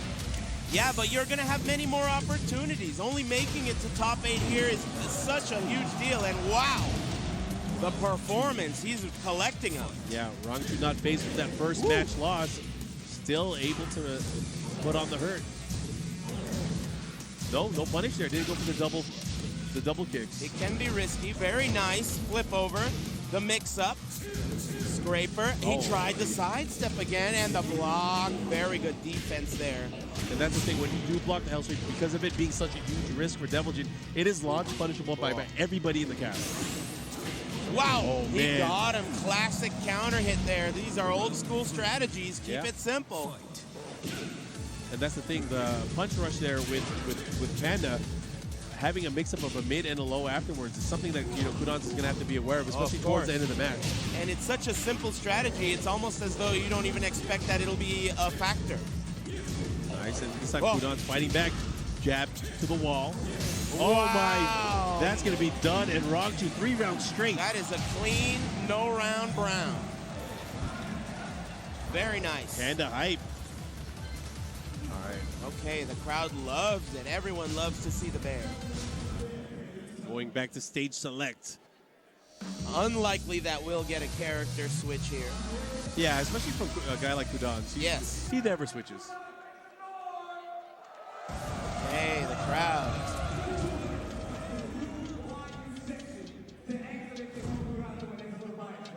Okay, we're getting ready to go here. All right, Brimstone and Fire. Man, it's so nice to see all these people. It's really cool to be here. I wish you guys could all be here. Everyone who's hearing my voice, you're missing out. It's something special. If you have a chance next year, make sure you guys try to make it out to EVO 2019. Highly recommended. A good celebration of fighting games, not just Tekken. All fighting games. All right, here we go. Oh, went for it, not able to get a launch or a punish.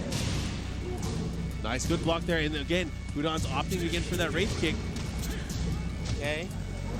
Back and forth, so close. Oh, it's gonna hurt. It's gonna hurt. It's my kill. Ouch. Ow, very close. One more mix-up to do it. That low kick, almost no range, but it is safe. All right, first round of Rangchu. Rangchu looking to close this out and eliminate Kudans from the tournament. The jab pressure. And he returns the favor. G-clef cannon. Yeah, into the wall, into the rear. Ouch. Kudans is in trouble right now. The position. Oh, yes. Tsunami kicks for the punish. Very nice. He's ready for the stance. Yeah. And Kudans hasn't been using the hell sweep after he got blocked earlier on. Every minute's been getting blocked as well. One more mix-up to do it. To the laser. laser timed perfectly there. Very nice. Oh, man. Laser to the toes? That is a blockable low attack there. A lot of people think it's unblockable, but that is not the case. It just looks like an eye laser. Yeah, it has deceptive range, though. Yeah, and it is launch punishable as well. Very, very dangerous and risky. Nice. Again, going for the down back, too. Ooh. Oh, here we go. The Wraith kick. Mids all blocked. Careful. Oh, yes. Oh, that's going to hurt. And it's going to maybe kill. Oh, a sliver left.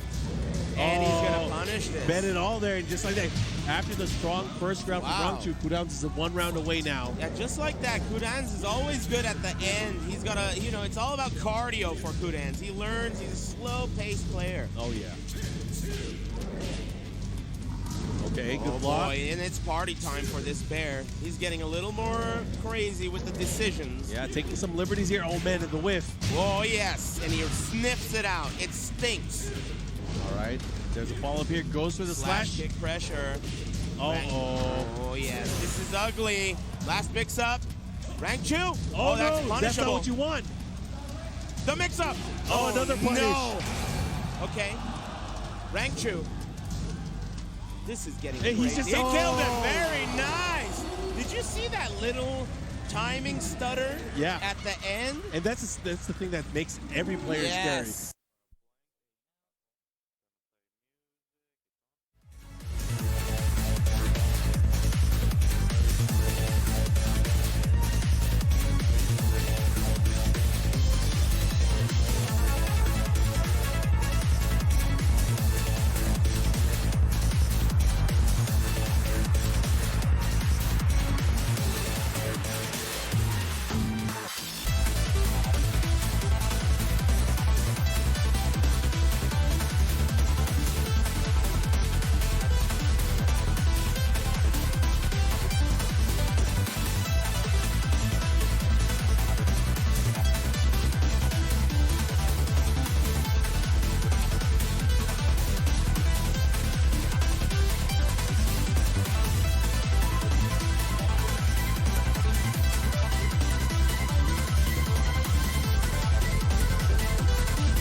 Welcome back, guys. EVO 2019 Tekken 7 pools are continuing on its way. We're almost done, though. We're almost going to get all our quarterfinalists up and running. But we got a couple more. This is the last block of pools that we have tonight. Unfortunately, we have to end it at some point. But we'll be back tomorrow, so make sure you guys follow the channel, and then you guys will be ready. You guys got to go to bed. We're going to stay up, but you guys have to go to sleep. Yeah, I mean, we're in Vegas. We're not allowed to go to bed until like 4 a.m. or something. But I think that's the rule. In fighting games, you're not allowed to go to bed until like 4 a.m. No. Yeah. That's what it happened in Combo Breaker. It's going to happen here. Anyway. This last block of pools is a doozy. Yeah, it's going to be great. It's going to be great. So, all right, so who do we got? Let's talk about who do we got here. Oh, no. We got... We got Broccolli. Big Broccolli. Versus KingMishima on the stage right now. The heaviest of hitters. I like these names. Look at KingMishima. Like he is chilling. Yeah. But these guys are getting set up right now. Let's talk about the people that you will hopefully see playing in this pool right now. Feel free to respond, react. You guys at home, feel free to respond in the chat. Make some noise, as the kids would say. You know what I'm mad about? I'm usually the note bringer. I got some notes here. Mr. Bloodhawk over here also brought notes. Right, so I'm not special anymore. We'll talk about it. This sucks. Are these guys going to start or what? Normally, I'm the note bringer. Normally, I'm the handsome person. And we got Bloodhawk and Reno both here. I got nothing. I'm out of a job. You're still next tournament's going to happen. They're going to just put them together, and there you go. There's nothing left. Listen, stop lavishing me with praise and start lavishing the people I'm about to name off this list. All right, let me hear it. All right, we got ArslenAsh. Oh, I like him. We got Anakin. Ooh. Red Bull, Radiance, Anakin. We got Gravity, Hot Mess, Lil Majin. Definitely Hot Mess. We got YuYu's Double. We got Trungy. We got Japan King Taiheo. We got Korea's Yoshimitsu, I'm Musician. Oh, man, I can't wait to watch him play. We got the Mouth of the South, PokChop. We got essentially the oldest man playing fighting games, Ryan Hart. Has won more tournaments than either of us will ever enter. I haven't even sniffed that many tournaments. We got JimmyJTran. We got Renoface, if that's your style. If you like handsome players who are lost a lot of years off their life. We got the Julia and Lee Japan Master, Kodee, in Koki. this set of pools. You guys recognize the set versus Ranchu he had not too long ago. We got a guy you're probably not going to see, Markman. He's probably going to DQ himself. He's probably going to DQ himself. He better play, because he made me the only Tekken commentator that didn't enter the tournament. Usually it's me and him, but now it's both of us, and now it's only me. I think he enters every year and doesn't play. All right. All right, but these guys look like they're about to get started for real. Big Broccolli versus KingMishima. Big Broccolli living up his big name because he's playing Big Bob versus the Lucky Chloe, who's not playing a Mishima. Damn. All of Bob's move names involve food, right? Which one is Spinach Upper? Is that Wall-Stand? That's the Twin Pistons. Yeah, Twin Pistons, Spinach Upper. Yep. Which one is Bond Me Strike? Sidestep Wimble All right. That was a test. I was hoping you knew. Don't ask why I know. Oi, get the early launch here for KingMishima. Not playing Mishima's a liar. Oh, interesting combo there, but he doesn't let him stop it. There you go. Ooh, counter hit. Gets a screw anyway. Perfect. There you go. That was the most free-form perfect I've seen in a while. Yeah, I mean, you know. Big hop kick. Dropped the combo. Almost didn't believe it was going to hit. All right, easy combo here. Still going to get the wall. No jump over still. Cali roll. I like this guy already. He might not be playing Mishima, but this guy's a king. Oof. Oh, he doesn't go for Oki off that. And just sea-walks on him. Round 3. All right, KingMishima. 2 quick rounds right here. Oh, wow. Frame trap. Drops the combo, though. There you Big go. Broccolli trying to get something going here. Oh, frame trapped again. 3-4. Right, we got a wall combo this time. Hits him out of the board roll. Oh, my. The Oki.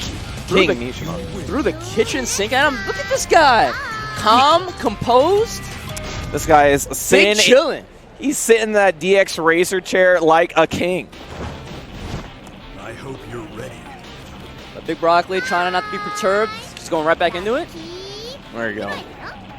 Come on, you're Big Broccolli. You don't think you got a kitchen sink? You're playing Bob. 1-2, lets it rip. Oh, that's a classic. Swing into that once or twice. Oh, challenge. There you go. I'll be honest, I have not seen that many Lucky Chloe players just throw out while standing 1-4 like that. It's working out. Just throw big launches, big things, big things. I mean, one of Bob's one of Bob's biggest weaknesses is that he doesn't have a fast standing launcher until 18? Yep, 18 is Down back big almost dinner two? plate, yep. So somebody like Chloe can just throw out all the hop kicks while standing 1-4s that she wants. Yeah, you don't get that much of a punish until a little bit later, unfortunately. So you see KingMishima keeping up the pressure here, not trying to give him a chance. It's been a clean 5 rounds. He's trying to make it a 6. Oh, no! Ooh, drops the combo. Could have hurt, could have hurt. It's Big Broccolli's last chance. He's getting beat up. 3-4, still connected on the wall. It stayed on the ground. The perfect for KingMishima. It's going to be it for him. Moving on. That was a bit of a smackdown. A little bit. I didn't even get to see one spinach upper. I know, right? Does this hop kick have a cool name? Probably. I don't remember it. All right. Bob has you a remember. ton of move names. I like Crackerjack, Headbutt Belly. Yeah, Crackerjack's pretty good. But we were just talking about this guy, ladies and gentlemen. Coming up next is going to be V/Slash's ArslenAsh coming up to the stage versus Solid 101. This guy, he's been like the talk of the year in terms of Tekken. He has thrown this entire Tekken scene in a loop in a way that people didn't expect, because we went into this next year going, all right, Korea, Japan, yep, America, whatever.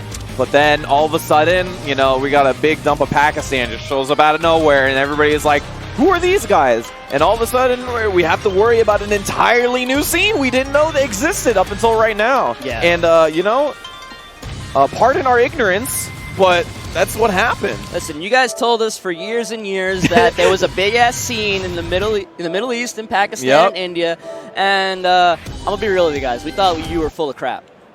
Yep. But then ArslenAsh came out, beat all our butts. He out of took Evo Japan. losers. He won Evo Japan out of losers. Completely out of losers. He won Tiger Uppercut, his only TWT event before coming here. So he's sitting on the leaderboard with a clean 150 points. I'm sure he wants a really strong performance here on Evo to, you know, winning Evo, getting first, second, third would really propel him up the rankings. Yep. And if he wants to qualify for finals, I think it's really important for him to do well this weekend, because of the visa issues he has continued to have, he might not have a chance to go to other tournaments. Every tournament has been kind of a struggle for him to get out to, right? And even when he was trying to get out to WSOE, he had struggles getting out there as well. And it's a good thing that he had to go to a tournament before Evo, right? Because he might not even... I mean, we're talking about Evo Japan, right? The reason why he dropped down to losers originally is because he had to get DQ'd from his first game. He wasn't there yet. He had such a struggle just to get to that venue. WSOE, right? Evo Japan as well is the reason why he got DQ'd or he dropped No, in on the Evo loser. Japan, he lost to that Asian Kazuya. Jigoku, I think he lost. I was told that he got dropped in the losers out of the DQ. Because people were saying like I was the only person he lost to. Kazuya that constantly forced the 50-50 mix-ups on him. Okay, well, his WSOE is what that also happened as well. Is that But Arslan's going with the geese here. He also has the Kazumi in the wings. We've been talking up Arslan. I hope Solid 101 puts up a decent fight here, though. That's true. But he broke one wall here. Clean wall splat. This goes for the simple combo afterwards. That's the 3 gets rolled away from. Walks around the down 3. Nice low parry. Marek, a really scary character in this game. All he needs is one knockdown. You can just force it. Oh, that's a gutsy rage art, but it's not going to work out. Not a terrible idea, especially after throw breaks. Generally, characters are negative on that, so not a bad idea. Oh, power crush. Challenge with the power crush. Jumps away from any potential tackle attempt. It does tell Solid a thing or two, though, right? As soon as he goes to volley tudo, he has the answer for it. Now we're going to space away with these fireballs. It's not like 2D game. No! You don't... Oh, just... Yeah, he's going to get the second wall. Damage. Oh, big body. Oh, misses the ender, though. But Arslan's still looking pretty counter hit. Counter hit, side step 3 is going to do it. Arslan, one more round for the first game here. Oh, monkey arms.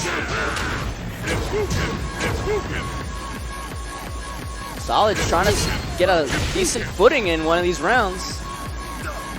Oh, jumps away again on reaction. Good choice. Yeah. Only 2D characters have that option right there. Yeah. Like a floaty jump like that. It's really nice because you get to commit to a jumping move, or you get to, you know, just basically just jump out of dodge with options. So you have the ability to, you know, see what's happening characters like Akuma and Geese, Eliza, all have moves that can delay their timing as they go down. Yeah, so. even Noctis, even though him jumping in the air isn't very good compared to those other characters. But Solid, gonna switch to another character, looking like he's locking in a Master Raven instead. Very few Master Ravens at the competitive level, so, you know, maybe a little bit less familiarity. I don't know. Every Master Raven player plays different because I feel like there's not many of them. So America has a few. Yes. Shock, Young Skywalker, Congo Jack. I'm missing somebody I know, but obviously Europe has Tishumon. Korea had Go Attack, but I feel like we haven't really heard anything out of him this year. No? Unfortunately. Round 1. And don't forget my boy, Majin Obama, the true Master Raven. That's right, he is a Master Raven player. Oof. Backswing blow, tries to challenge, but duck jab, counter hit. Spacing out with these Ropukins. Just going for special cancel mix-ups at this point. Oh, shows the parry for once. Oh, gets hit low. Gonna get the wall here. Oh, just a little short. You see immediately after the tech, Arslan steps off the wall. Yeah. This Master Raven's wall damage is amazing. All right, I can't believe that wall splat. That was like just her left shoulder on the wall. I don't think he's dead. Yeah, just a pixel. Yeah, that's actually the difference between KO! I don't know if it's the first one of the night, but it's the first one I've seen. Yeah, that's gonna do it. Oh, challenges with Power Crush. Master Raven, this character, you know, not amazing in the neutral game. Really good at running away, but the one thing she excels at is wall carry and wall damage. Yeah, hopefully Solid is going to show me something here. No! Oh, so close. I gave you the hookup, Solid, and you let me down. Doesn't get the wall splat that time. Burns the meter, keeps safe, keep pressure. Ooh, combos off the Tiger Knee! EX Shippuden. And if you guys don't know, because they're Tekken characters, as well as 2D characters, the game has to recognize that you don't want to sidestep before you get a jump like that. So you don't get to TK it like, or Tiger Knee it like normal. You have to hold it, delay it. It's annoying as heck. Oh, drops the combo again. Lost. Still going for the stomp there. Punish. Breaks the 1+2 throw. Spins meter. Did he hold back? I think he did.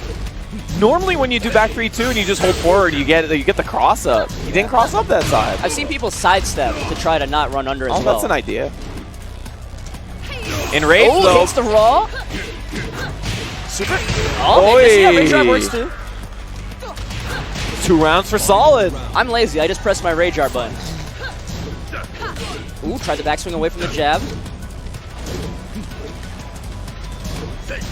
Not. Is it that? I think it's 15. Ooh, gets grabbed, breaks the rep. I'm liking this Raven a lot more than I like the Marduk at a Solid. Nice low parry again. Yeah. Can he get a full combo? Ooh, yeah. Ooh, while standing 3. Instant screw. The wall. Just short. Back 3-2. Not quite dead yet. One more chance for Solid. And uses the EX Shippuden again for frame advantage. It's absurd how fast that move comes out. I mean, it's kind of hidden too because you don't see the time that he's holding up in order to get the jumping animation. Yeah. But it takes some time, but Geese doesn't do anything. So what you see out of an input almost seems immediate. Yeah. And very strong showing out of ArslenAsh, moving on in his first game of the day.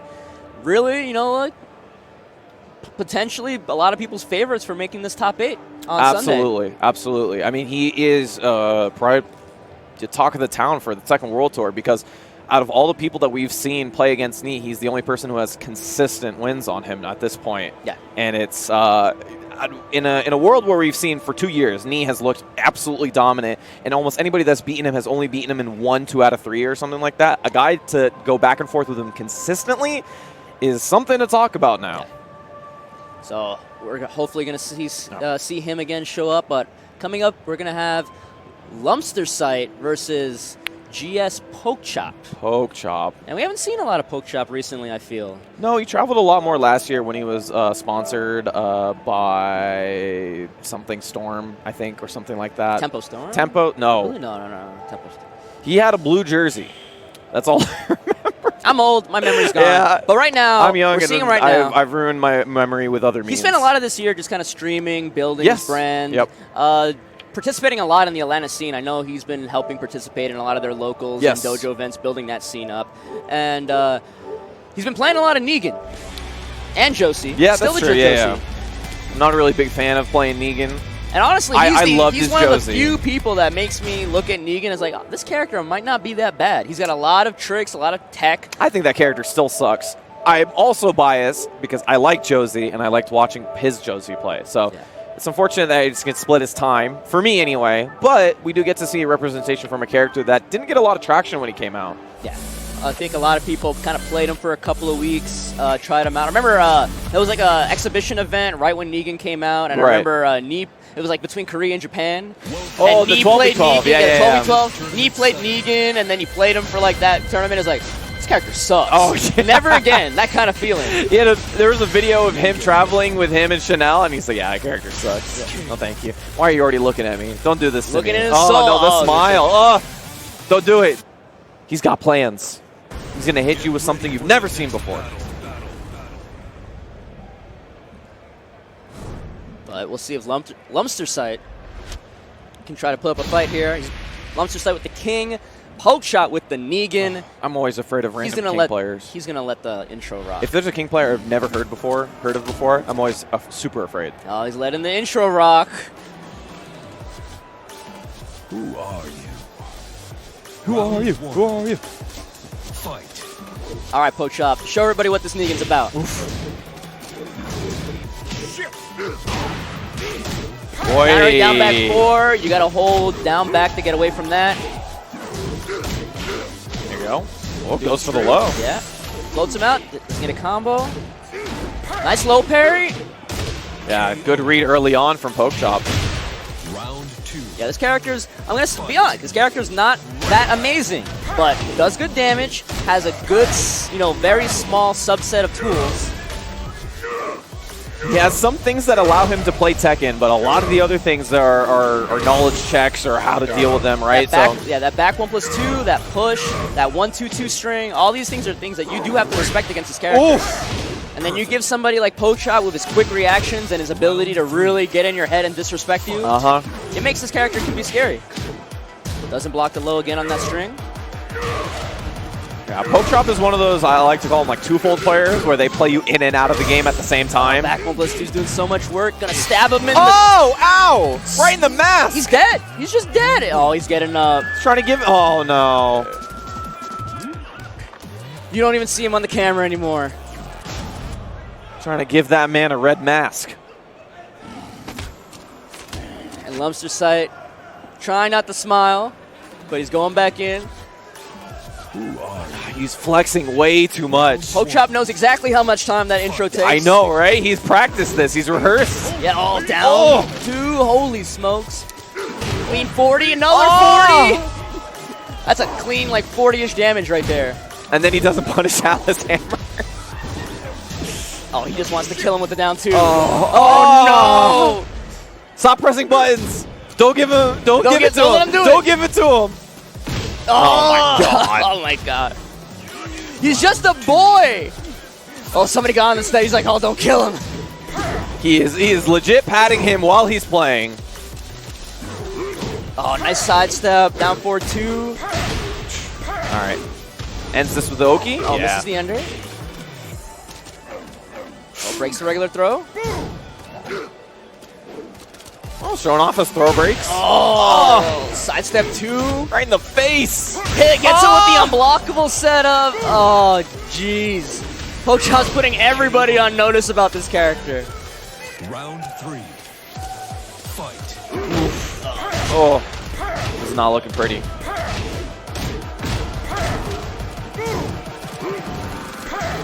Oh, challenges with the power crush. Gets up wrong. Lupstersite, show me something. All right. Wake up capital punishment? All right, I'm for it. This is the Shining Wizard. You got one last chance. Oh, running 2 takes it. PokChop, give him a smile, a handshake. You know, in the end, PokChop's not a bad guy. He's just having fun. Are you gonna tell me? But this guy's just trying to have fun. Look at him. He's gonna come and kill you. But it's all in good fun. It's all in good fun. But you're dead. You know, now you say it, Negan really fits his attitude. Yep. Yeah. Yep. It's a good fit. It's a good fit for him. I missed Josie, but it's a good fit. I'm glad he stuck it out and really made that character his own. Yeah. Everybody else, they were like, he doesn't have enough Tekken tools for me. And then he's just like, you know, he has a lot of Tekken tools for me.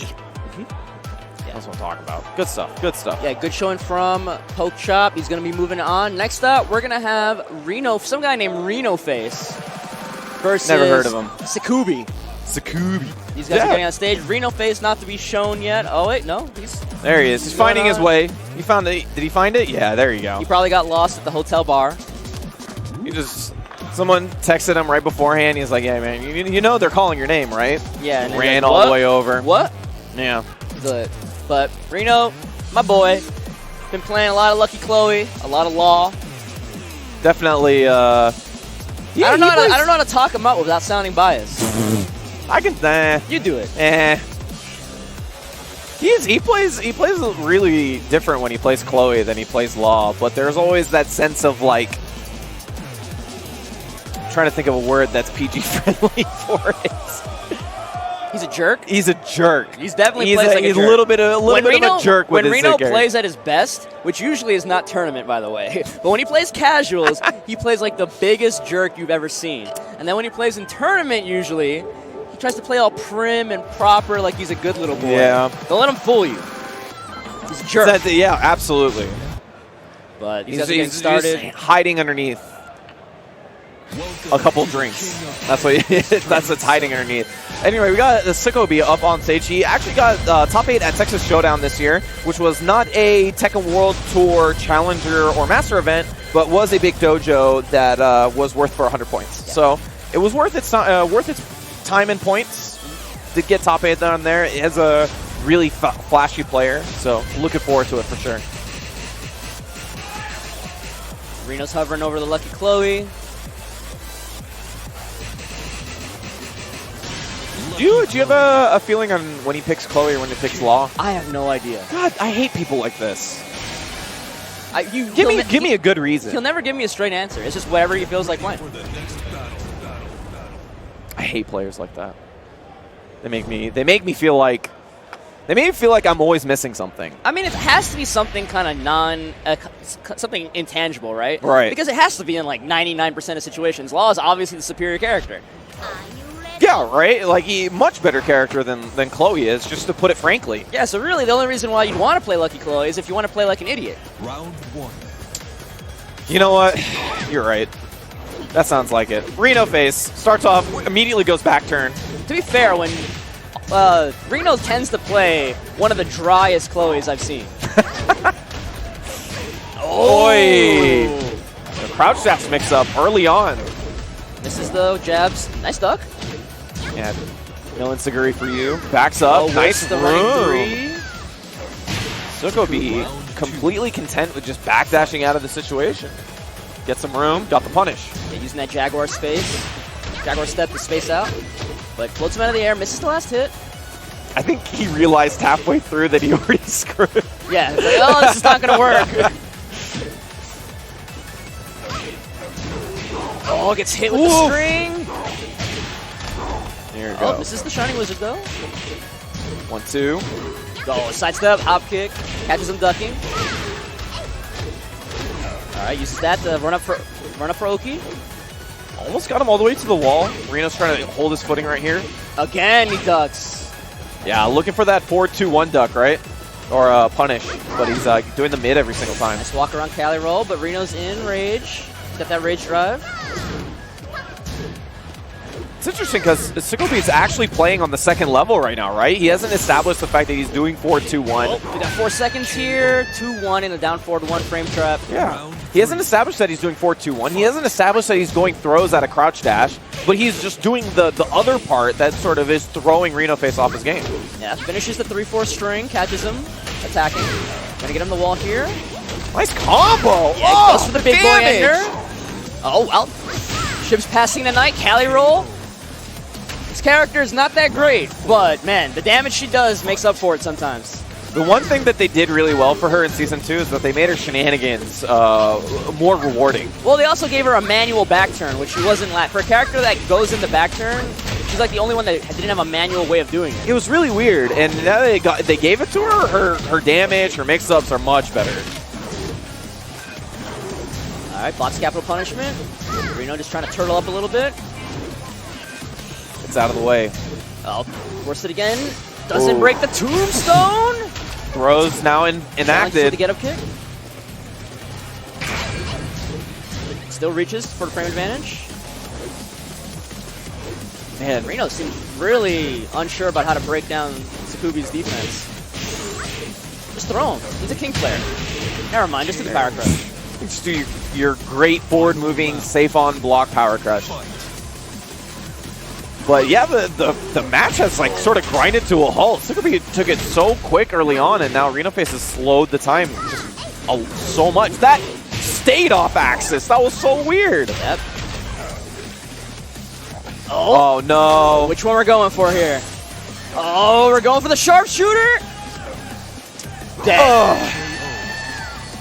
Terrible situation to be in with that much life. Sicoby takes the first one. And so we have very tired masochist, Renoface, kind of staring off into the distance. Never has a man looked so good and so dead inside. Reno's making a thing. I don't think he meant to rematch. I think he meant to switch characters. If I was Sicoby, I would just say, that's not my problem. It's not my problem. Yeah. Round 1. Fight. Wow, you're going to let him take the win afterwards, too? This is psychological Dude, warfare. I am not, nope, I am not for this. Sicoby just looking at this, like, looking at the camera for a second, like, do you believe this guy? If I was Sicoby, I would not only have made sure that I took the reset, like in terms of setting the game back up, I would have already seed every single time. That was a very awkward time to pan back to us while I was drinking How's my it going, coffee. y'all? Thank you guys for tuning in to EVO 2019. It's been great. We've had actually a lot less of these than we did last year. We had a ton of these last year. People have learned. Yeah, people have learned how to deal with this a lot better. And even though it's the first year where we can like change stage or change character, people picked up on it pretty fast. Yeah, so this has not happened as much. On top of which, we've also have not seen a lot of PS4 issues this year as well. I feel like we saw way more. Not from the users. The PS4 itself decided to crap out earlier today. I mean, yeah, not from the people who are actually using it. You're right, you're right. All right, but we're getting back into this. Reno has taken off the sports jacket. Oh, wow. I don't think I've seen and he's going Reno to without law. the jacket at a tournament before. This is weird. He's going to law? Is this business? He finally wants to play? Top 3?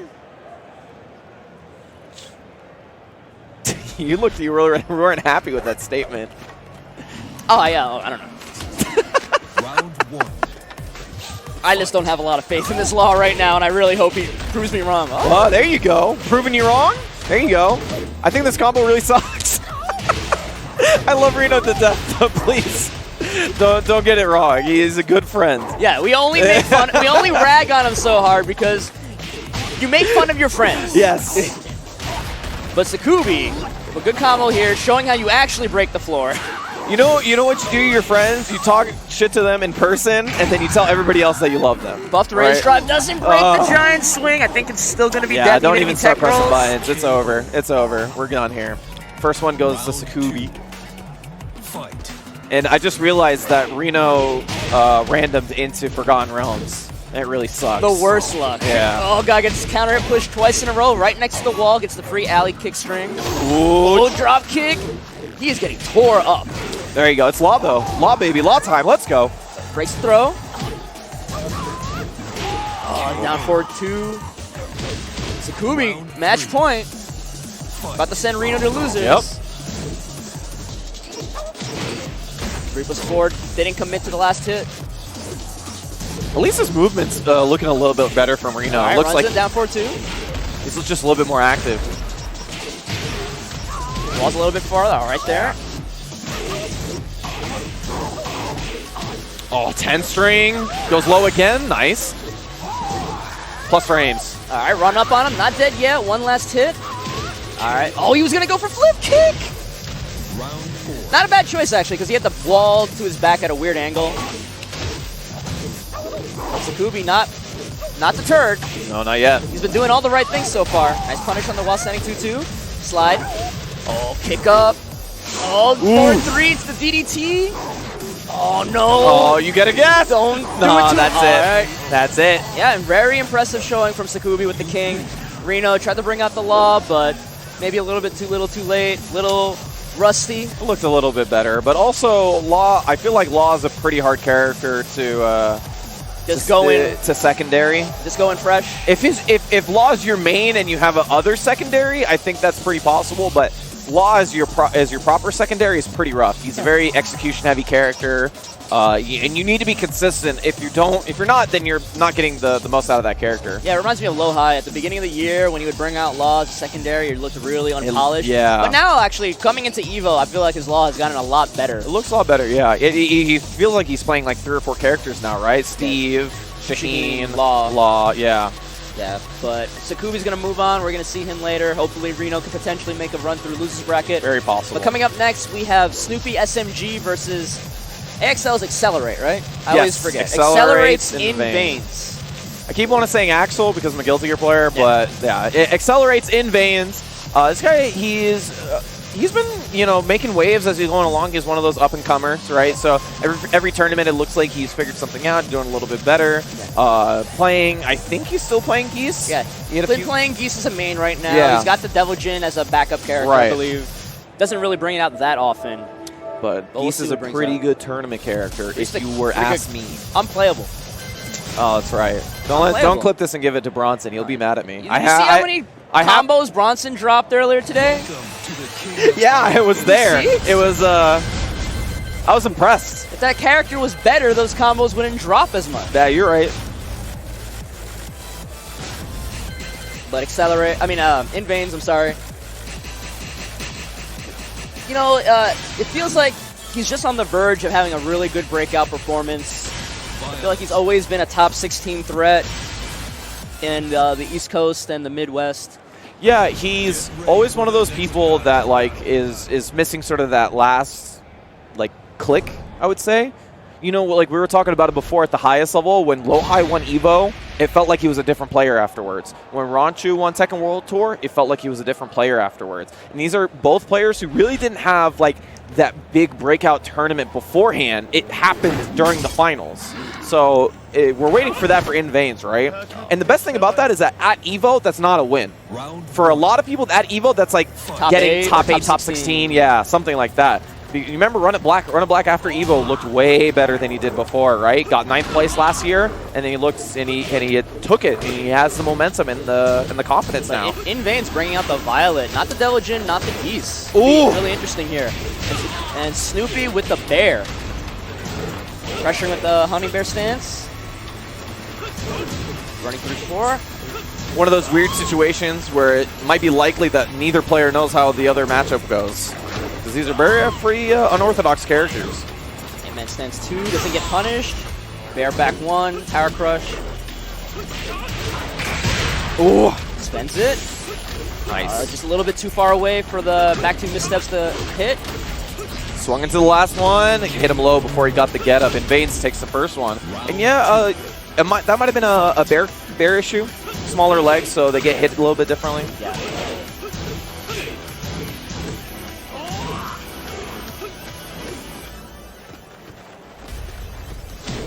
Running 3-4. Nice. Very ready for the bear wake-up pressure, though. Yeah, and Lee really good as a keep-out character. He's got so many counter-hit tools to dissuade you from coming in. Yeah, second hit of that get-up attack. Ooh, goes gets for the reset. Oh.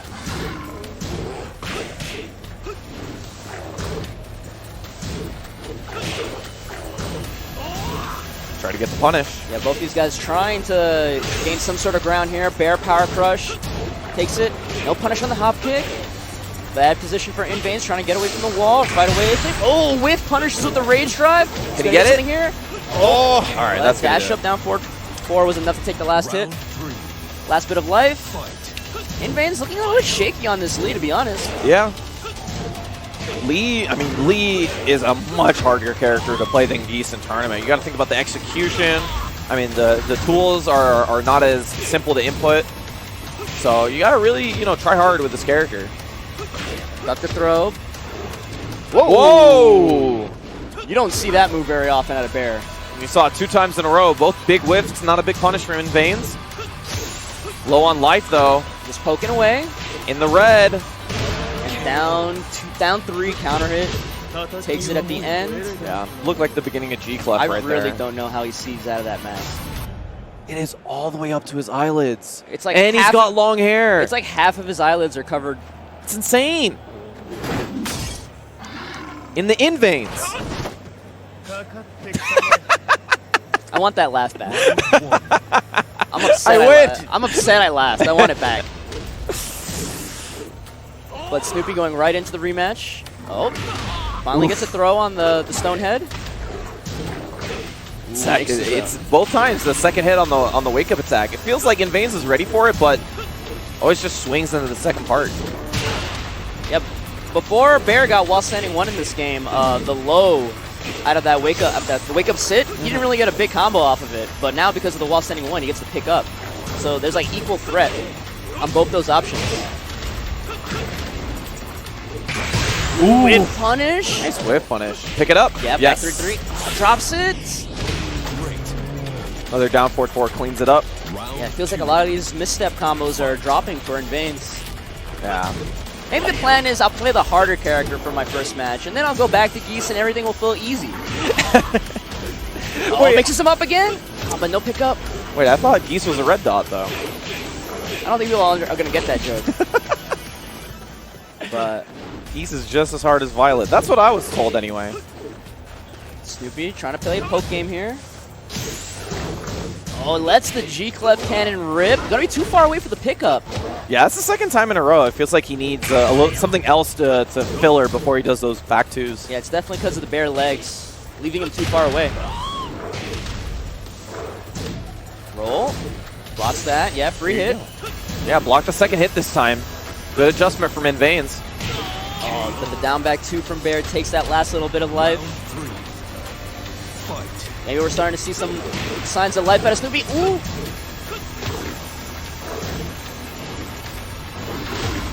Second hit.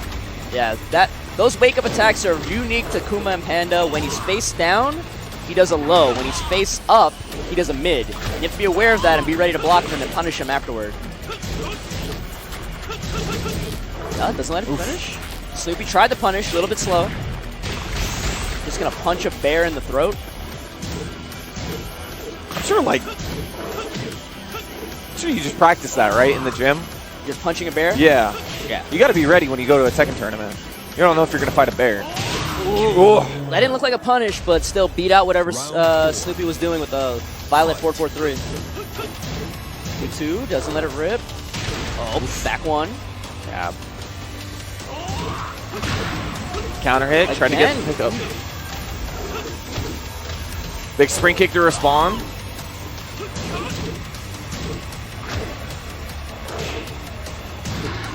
Oh, backdashes at the second hit. Too slow for the whip punish. Yeah. I'll be honest, this is the first time I've seen this matchup, and it looks really awkward for Lee. I don't know if it's just Invaines, dropping some things or what but it finally got the back 2 pickup. Yeah, went for a single one this time. I think that's the adjustment he needed to make. That's gonna be just enough damage. Finally got a full combo at the end. Got the rust out. I didn't realize. See how much the buttons on his stick were lighting up? They hella glue up. That was crazy. Honestly, that was a bit of a mess of a match, but. It always is when Bear's involved. That's true. Like, and it's, honestly, you're in tournament at EVO.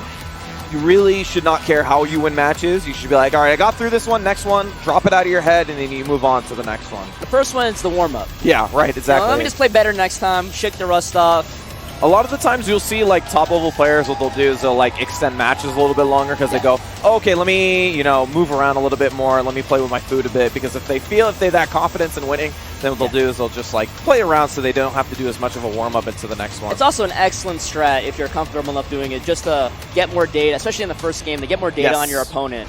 If you feel comfortable extending out the match, just like, okay, I'm going to put you in a like life or death situation. Let me see what kind of person you are. Right. Are you the kind that's going to mash super, mash hop kick, mash snake edge or something? Let me figure out who you are in this situation when I have a lead or a deficit or something. Like when I can give you some rope. Yeah. Are you going to use it to hang yourself, or are you just going to yank it away from me? That kind of thing. But good stuff to Invaines. Moving on. Up next, we're going to have Gravity / Hot Mess. Lil Majin coming to the stage. The messes do not stop. Not anytime soon. The People's Champ. The People's Champ himself. Looking to perhaps replicate or even go further than he did last year at EVO. 3rd place. That would be crazy. And you know, when you look back at it, Lil Majin, it was like a miraculous run, right? Yeah, he beat so many good players on the way there. And it was incredibly impressive. But you notice that he's probably one of the few players in the American scene that could seize that moment like he did, because he is a showman, right? He loves, you know, putting it on for the people. And when he gets into that moment, it felt like every win that he got, every time the crowd got louder, felt like he got more powered up. He looked better as he was going along. And, you know, that means... And he's not just a great player. He is a king specialist. He does things with this character that other people do not. He's got setups. He's got Okazeme. He's got all of these different things that he will pull out on top of being an amazing player fundamentally. It's the thing that really scares me about good King players, is that the character has enough tool set to play fundamental Tekken gameplay, and then he also has the ability to pull out complete and utter nonsense. As we get the mirror, let's go. I think in the red cape, we have Mr. Hot Mess, Lil Majin. In the blue cape, or in the blue pants, we got Malice Jack. Let's see how this goes. You're a big wrestling fan. Yes. So this must be right up your alley. I love this. This is great. Running powerbomb, JR. The 4-2-1 free alley kick. Oh my God! Planting him in the ground with the DDT. You're doing good there. You know, you're gonna give. It's a little awkward. Yeah. I gotta. JR's got to run. He's got to run for his money. I gotta take it back to the lab. I gotta work on it a little bit. But Malice with the 4-4-2, and then the jump back punch. Generic throw gets broken. Giant swing does not. Oof. You better tech this. Oh, the disappointments. But doesn't let it perturb him. Oh, jump punch again. Back 1-2. Yeah, it goes for Malice that. Jack is like, I want to show you some things with King. Check out this jump punch. Oh, and the Shining Wizard finds its mark. Yeah, and you can tell, like you were saying before, a lot of that testing that you were saying in the first match, you can see the little things that Lil Majin is doing that is testing Malice Jack right now. It's like, oh, you think you're a King player, huh? Let me see. Let me see. Oh, nice sidestep. Punishes back four with his own back four. Sobot. Oh, Salt whiffs, but the while sending 3 hits, counter hit. That was a quick 3 rounds. Uh-oh. The eyebrow is raised. The beard was scratched. Oh, no. Malice Jack is looking at him. It's got the patented collars out of the shirt. Malice Jack's kind of looking at him like, I didn't know you played King. Lil Majin's like, dabble a little bit here or there. He looks at you. You're pretty good there, huh? How long have you played Tekken? 2 years, 3 years? Just a little bit on the side. Hey, that wake up thing you did was pretty cool. You mind teaching me that? What was that moonsault thing that you did? How do you do that? All right, but it looks like Malice Jack changed stage to Kinder Gym. Round 1. Can I get one of them to take the cape off? Just make my life a little bit easier. It's just red versus blue, dude. Oh, gonna get the wall here, just short of the ground throw. Oof. Oh, tried to get a throw there, just whiffed it. Majin moving around with such confidence, but he runs right into a tombstone. Right into my loving arms. Oh, nice sidestep whiff punish. That was Malice sick. Jack showing some stuff, but he gets hit with the same string again and wall splatted. This time, Majin does not mess up the follow-up. Oh, Atlas Hammer! Oh, put him on notice. We're gonna hit this wall again. Oh, nice wall. Figure 4. That was such a sick wall combo. I mean, combo to a wall ender. That was a dope. Again, 3 hits again. This is going to be dead. Boom! Perfect. Lil Majin trying to speed run this pool play. Yeah, it felt like he has a good read on how Malice Jack wants to play now after that first game. And he's just like, all right, it's time to take it home. Capital Jumps back. punishment. Nice. Gets it with the hard stuff too. Oh, drop kick whiffs, but the kick up does not. It's enraged though. King, one of the best comeback characters in the game. Malice Jack, this is your last chance, but no, you get muscle bustered. Ugh. And that's an emphatic 6 rounds straight for Lil Majin. All smiles though. I mean, you know, after EVO 2018, a lot of people became Lil Majin fans. The people's champ, dude. Yeah.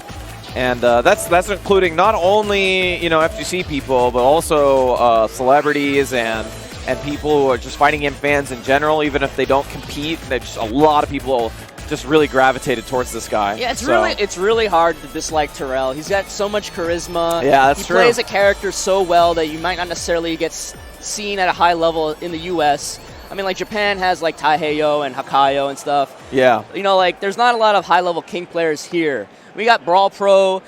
It feels like all the high-level King players don't get a chance to travel very much. It's true. Yeah. Like, Lil Majin, even though he did so well last year, it took him so long to find a sponsor that he liked. And because of work and stuff, he hasn't had a chance to travel. I believe he went to CEO. I think he went to a tournament before there. Hasn't really put in those performances as high as he had. Like, I believe he's in the top 100 or so on the TWT ranking. So him being able to potentially replicate his last year's performance would do wonders for him. It might actually even almost qualify him with like just that in dojos, because this tournament's actually worth more than a regular Masters event. Yeah, it is a event. Masters Plus event. Yeah. First place gets 550 points. Second place gets 400. That's crazy. Third place gets 300, which is the same as winning a normal Masters event. Yeah. And then it goes from there. But. Yeah.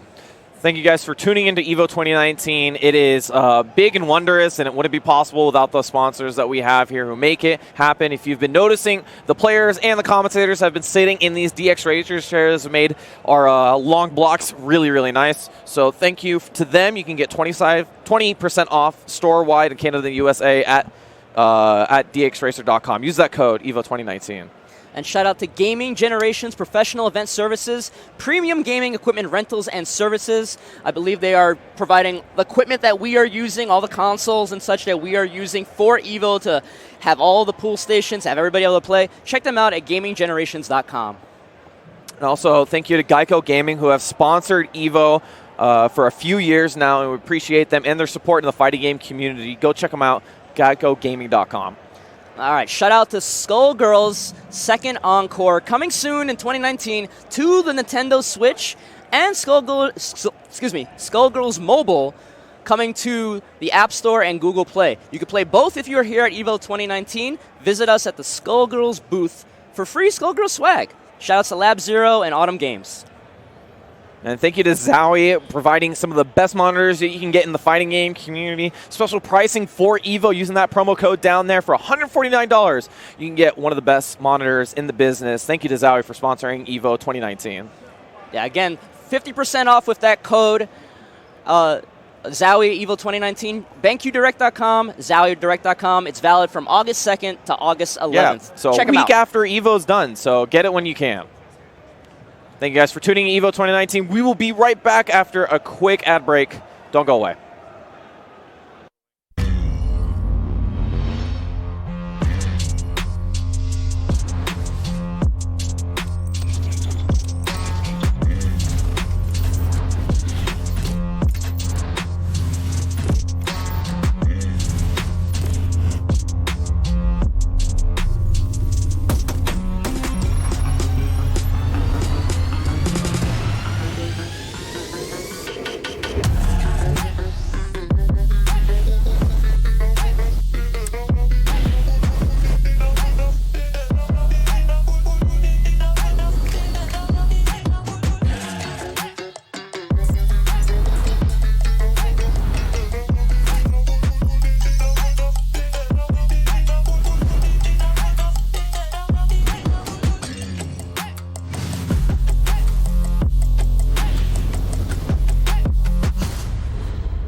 And Noroma, no slouch either. Let's not forget, Noroma is, according to many Japanese players, the best Japanese player in Japan. Right, so, yeah.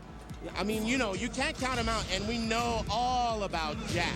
And I think currently on the TWC leaderboard, Noroma for Japan has the most points from that region. If you look at what just happened there, he comboed off the jackhammer right off the bat.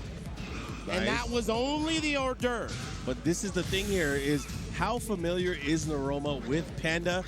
Rangchu, obviously, he's going to be testing him throughout this matchup. Most certainly. And he's still in this. Oh, he stepped right out of range. Pink stuff. Rangchu taking the lead here, 1-0. Okay, Noroma, Korea versus Japan here. Longtime Tekken legends. Oh, not pulling the trigger on the twin pistons, gets the counter hit palm. Now what's he going to do? Oh, pushing towards the wall. I like Noroma's control of the space here. Is that counter hit? Yes. Yes. You can see the natural stance of Panda. His legs are far behind, and that allows him to backdash lows much better than other characters. It's the survival instincts, man. It's the name of the game here. Okay, and man, look at what we got going on over here. Rangchu. It's a Panda party. And this is his first Evo as well. Let's not forget that. He's on a tear right now. Gets a counter hit, looking to go 3 rounds straight. What is this, Panda Express? Here we go. Oh, and the right read again. I like that chicken. Let's go. It's so good. All right. Nice. Now he's trying to work back, fighting. I like the. Oh my gosh. He's landed so many hop kicks that way. And look, you know, oftentimes people say that Jack is one of the best characters in the game, top 5. And most people agree that Panda is absurdly bottom tier. The reason is not because Panda lacks good tools. It's because Panda is so large that she takes damage where other characters would not take that damage. So it's almost like very hard to overcome that. It's like a handicap. Especially, you know, when it comes to these kinds of players. We have world-class players here that have the knowledge. Yes. I'm sure if we have the opportunity, we're going to see some combos that only work on Panda. Squeeze every drop out of that lemon. I mean, these guys are expert. Oh, infinite stage. Expert level players. And I'm surprised that we're seeing such a low-end character. It just shows the game is such a good game. You can win with any character in this game, especially in a tournament environment. We've seen Zhongding with Chloe. We've seen Rangchu. I mean, we're seeing it before our eyes. Yeah. Writing history. It's crazy because, like, you've seen so many characters throughout the year. And even last year, it's like every character is viable in a tournament setting. Certainly. You oftentimes from Jack will see a low. This low, it's a low punch. There it is, that low punch. Panda can naturally avoid that with backdashes. So it really makes this matchup very interesting. He's trying for it. Woo! Yeah, I like it. He's trying to dash Not it a little deterred. bit more. Yeah, he's playing aggressive. He's not being as defensive as you would expect. Maybe he just wants to rush Noroma down, goes for the blue uppercut. Oh, again and with the hop it. kick. That up forward 3 has been so critical here in the matchup. Yeah, I think the strategy that Rangchu is bringing to the table is really making Noroma just feel unprepared. Look at this. And again, it was a test. Like I said, you might know Panda, but do you know Rangchu's yes, Panda? The pilot. It's all about the pilot. Yeah, he's definitely the best mech pilot I've seen. Most certainly. Okay, here we go. He got the helmet on, that's for sure. 2 hits, punish. Oh, they're trading blows again. Close on life for both players. Backing up, spacing. He's being much more conservative now. Look at that. He's in range. Nice punish. He might be able to close it out here. He should kill. Should be able to range guard. Yes. He dashed. He had to make sure he had the dash there. He's certainly dead. All right, so Noroma tying it up on rounds here in match number 2. One of the 2 Japanese players here. Oh my gosh, again. Man, that is looking good for Rangchu here. Okizumi. Nice. Again, he's using that in a way to kind of restrict any kind of movement here from Panda. Panda can hardly move laterally at all. Yeah, it's only forward and back. That's the thing is you can sidewalk that move towards the left, but Panda probably can't do it. Yeah, probably not. See, it's all back and forth movement for Panda, but it seems like Rangchu is content being very close to Jack. Yeah, it's the close game, and you know, Panda is no slouch when it comes to the up-close attacks as well. Okay, tried the throw. Oh, he waited for the hop kick, so prepared. Oh my God. Woo, the mid. Oh, again. The series of hop kicks there. And beating the out. Ooh, we got a little pop-off going here. All right, here we go. What do you see? Woo, backing up. Oh, is that a counter? Oh, no, he didn't never get mind. the counter hit. Looked like it might have been. He's backing up. Good block on the jackhammer. Look at that hat. Ooh. Okay, there's a punish. Try to go for the big throw there. Oh, do you see that? Yeah. The legs. The legs. That's the thing, the hind legs, the natural defense for this beast. And he really is so good at manipulating that. Nice, again, a good punish there on the launch there. Oh, it's going to hurt. He misses the follow-up. Oh, yeah, he was going for the blue fist, but did it a little bit too fast. What a throw break on the Volcano Buster. Rangchu might get one hit and could end it all here. It's anyone's game. Oh, that's going to be it. It's not anyone's game. It's Rangchu's game, and he just beat Noroma. Bump, set, and spike. Very nice work. Korea takes it over who many people say is Japan's best player.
All right, welcome back everybody to Evolution 2019 with some more Tekken 7 pool action. If you're just joining us, we are in the F block of pools, and on stage, we got somebody you might enjoy. We got YuYu's double. YuYu. And there he is. And he'll be facing Doom Danny, Chloe player, streamer. You can tell by the amount of stickers that he has on his stick that he's a Chloe player. Are they all? Oh, he's got a 1-2. That's actually kind of cute. I want those. But we'll see how he goes. Double, been having a pretty good year in terms of TWT. He's got 5th at Well Played Challenger in Japan. Right. He got 9th at CEO. He got 9th at Tiger Uppercut. He won Taipei Major near the beginning of the year. Yeah. He got 9th at Rocks and Roll.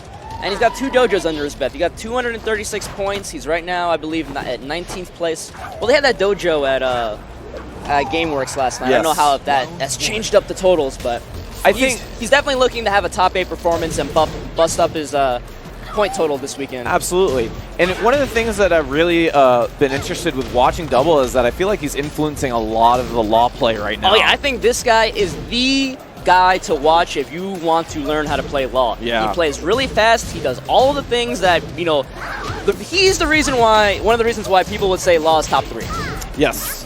He's one of those players, like, he does a lot of things that people said originally about Law that was bad, like use DSS low a lot, and, he's trying to get you to constantly press buttons while standing 4 in your face all the time. While standing 4, counter hit, DSS 3+4/4. All the things, one of the things that people say is too hard to do consistently, just bust it out right there. Yeah. And one thing that I'm always impressed with, as a law player, he plays so fast. Yes. He tries to put that Japanese aggression on you that we've known to know from the scene. Yeah, amazing sidestep right there around Doom Danny. There you go. And it's like Doom Danny, he hasn't had a chance to really find his footing in this matchup because Double's playing so fast around him. Nice sidestep again. Yeah, and on top of that, right, it's paired with the knowledge of like knowing how to play against players, matchups, etc., so that it just excels. It looks absurd how good he does these. Missed the DSS there, but with such a healthy life lead, I don't think he's not thinking about it too much. That was probably the only maybe unforced error he's made in the set so far. Oh, and he pick got it the up! What? That's so cheap! I did not even know you could pick up off 1, 2, 3 float. Float, yeah. With standing 2. That is so funny. I have never seen that before. But Double was ready for it. Yeah, that's the thing that I always notice when I play this guy. Not only when I see this guy play, not only is he good, he plays so fast, he makes his decisions so quickly, he reacts so quickly to what you're doing to him. One of the things, that's like one of those things that you can never practice in training mode, right? It's you play so many times, it gets hit once and you go, hey, can I pick up off that? And then you try it, right? Like it's the only way you figure those things out. So you got to give him credit. He's definitely put in the work this year. The whole Japanese, I have been so impressed with the Japanese scene this year. I feel like they've gone a tier up. Yeah, I from feel last like year. definitely kind of like the underlying sentiment last year was kind of like outside of maybe Take, Noroma, and Nobi. Yeah. Maybe even a little bit Nobi. Like I felt like Nobi was kind of weak last year. Yeah, in my like opinion. Japan was kind of underperforming for being such a strong region. This year, I feel like they've all really stepped it up. Yes, Chikarin, Double has appeared. I feel like Nobi's getting a little bit of his fire back. Noroma's still great fine this year. despite Yeah. Jack being nerfed. He's been playing a lot more drag.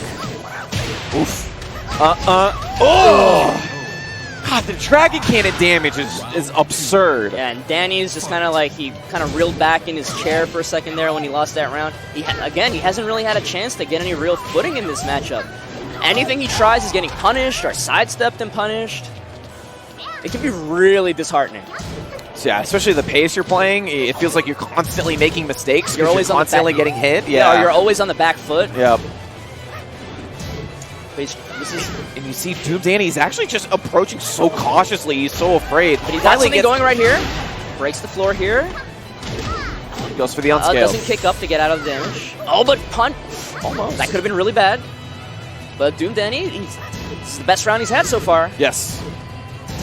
Power Crush. Oh, slide. Hey! Doesn't watch his legs. Gets hit with the Rage Drive. You kind of just assume you're going to take that low sometimes after the slide. So you hold back and you're like, I'm going to hit it and then I'll get out, right? And then in that situation, just hit him in the butt. Ooh, the neutral up 4, three. but wasn't ready for the pickup. He's got his back to the wall. Nice challenge. Fighting his way. Nice hop kick. Yo, the up threes have been working out great so far. Oh, yeah, cashes out of full damage. Oh, and then, all right, Danny's on the board here. There you go. I like to see that. That's the confidence that you need. Double on set point, though. You got to work hard for this one. Yeah, if you can get 1 round, you can get 3. It's just hard. Yeah, it's very hard. Just because it's hard doesn't mean it's impossible. Double definitely trying to end it right here. Punishes with the 3+4/4. He has shown his opponent a bit more respect, though. He is backdashing a little bit more calm. No punish on that. Oh, big counter hit. This is going to be a lot of damage. And he's going to get the wall. Oh my god, the 60%. damage! One more mix-up. Oh, went for the second we one. got 2 rounds. Oh, he took the headset off. Doom Danny took his own headset off and put it down. Yo, let me hear the crowd cheering for the home state. All finishes it. No duck. That's a good sign for him. Oh, no duck there, though. While standing 3? Oh, no. This might be it with the wall behind him. No. All right. It's 1-1 now. Yo, 3 straight. He was 1 round away from being sent to loser's bracket. Brought it back 3 straight. You said it best. He looks like he just fought a war, though. If you can win 1, you can win 3. And if you can win 3, you can win 3 more. Yo, exactly. And now you see Double looking to the sky. He's trying to... He's just relaxing. Yeah, like, listen. He's like, I let that get away from me. I know what I did wrong. Yep. Let's not do it again. He did. You could see it, though. What Double was playing, he was showing his opponent a little bit more respect, a little more backdashing, a little bit calmer play. Maybe a little bit uncharacteristic for how he wants to play normally. Kind of got away from him a little bit, like you were saying. Right. Switch the stage. Oh, that's a good feeling if you're Doom Danny. Picking up right where you left off. 50%. Oh, power crush. And he gonna get the combo. And he adjusts for the wall. One last hit. Oh, and he punishes the kick up. That's 4 straight for Doom Danny. And now he's in the lead. All right, Dragon Hammer. Spiked him down. Ooh. Dude, I don't know. The crowd is popping for this. I don't know if this is Power the guy you crush want to do it again. against. Oh, flip kick. Finally, some offense from Double. Gonna get the wall right here. Sidewall splat though. Nice. Was waiting for the get up low. All right, we're starting to get a match here. Force the mix up. Breaks the throat. Nice block. Only did the down 4 though. Nice. Well played towards the end there. A little bit slower. He knew he just needed that last hit and tie up the round count. Parries it. Yep. You got me once. You're not gonna get me again. Doesn't parry Junkyard, but not a big deal. Finishes the risky. Oof, just throwing out those down 4-2s. He knows Danny's getting a little squirrely with the hop kicks. Yeah, he keeps. One thing I'm noticing out of Dan, he keeps responding with the get up kick low. Dude, this is gonna hurt so much. Oh. Yeah, one launch. Ooh, nice. Oh, regular throw breaks it though. He tried the hop kick out of it. Yeah. Again, he tried to do that. See Double going for the Law Classic Junkyards. Yep. He got jabbed out of hop kick. Yeah, the neutral threes are working out for him a lot, but now Double is sort of he's reading onto it. A lot more jabs, down 4-2s. Yeah, he's using options specifically to cover that hop kick. Oh, nice response beautiful there. flow. He's gonna get the wall here. And it doesn't matter because I'm Law. Oh no, actually didn't get the wall ender. Mix ups. Oh, got it, but the wall's right there. It's gonna mess up the full damage. That was so much. Ooh, only a single flip kick. Again, nice punish. He got the punish. Oh, the wall might mess this up. No, it did not. It helped him out. And it's gonna be, you can say it. It's going to the final round. Wall here. The slidey. Gives up wall position though. That's the aggression we're seeing from Double though. He's turning it on again. Doesn't duck. Oh, no punish. Oh, wall splat. This might be it. And it is. A great showing from Doom Danny. Yeah, it went to the final round. Double. Little. He looks like a little yeesh. He's like. That's one of those. Rubbing his chest like, oh, I almost died. That's one of those you don't want to think about again. You gotta let it out of your head. You go, all right, you know what? That's what we're talking about, though, right? I can almost guarantee you that Double doesn't know who Doom Danny is. Danny, he's pretty familiar in the U.S. scene, but Double, I mean, he's not one who goes out to international events, doesn't get top 16, top 8 in a lot of events that we have here, but we know him to be a pretty decent player.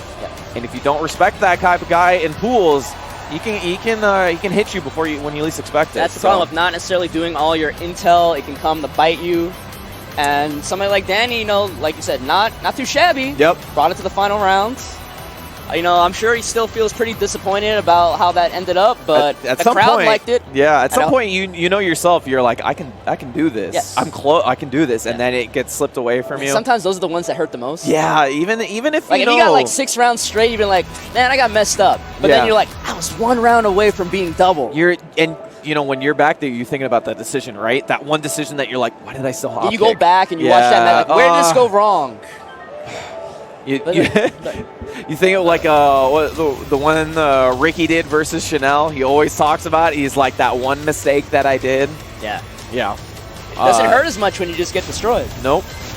But it's also one of those moments for a player to finally grow, right? If you get that moment, you know to yourself, I almost beat Double, one of the best players that has shown at Tekken World Tour to be fantastic. Yeah. I can do it again. I can do it again. But right now, we're going to get Red Bull, Radiance, Anakin on stage versus XCaliber. Anakin, kind of like a return to form for him. He's been like looking really good all season. I would say 2018 might have been a bit of a dip, in my opinion. He had a couple good showings in the U.S., but internationally or versus internationals, really did not look that strong. I felt like a lot of the times he fell a little bit short. But this year, I mean, there's that amazing set in Combo Breaker where he was so close to beating me. He had a lot of tough players to get to that position as well. Yeah, he got second at Combo Breaker. Yes. He got first at Northwest Majors. Yes. He got first at Texas Showdown, which was the dojo event, I believe. He got 13th at CEO. Really, that was his worst placing all year. 5th at Electro Cancel. He just got second at that WSOE event. Again to knee. To knee. Knee will do that to you. But yeah, this guy is pretty, you know, like arguably, but maybe not even arguably, the best player in America right now. He's definitely looking at it. At least best tournament player. He's looking strong so far.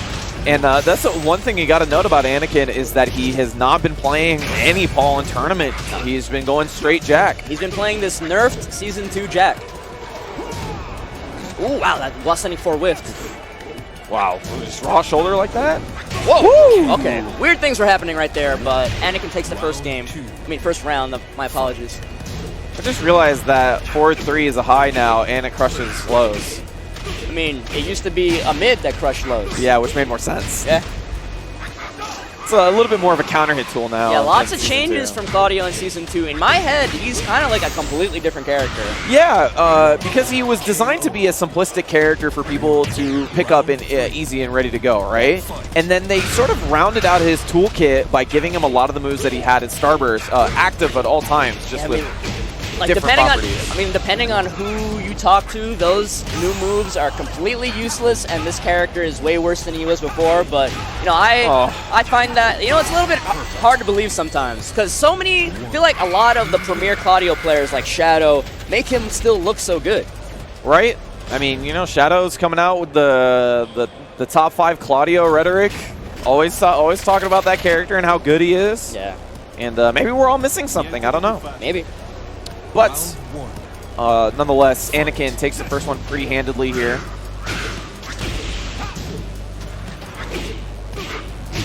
Yeah, arguably the biggest nerf to Season 2 Jack is that 4-1 jackhammer, making it way easier to sidewalk and sidestep. Yeah, and you definitely see it, right? You see a lot more jackhammers, a lot more. It's a lot more situational now. Yeah.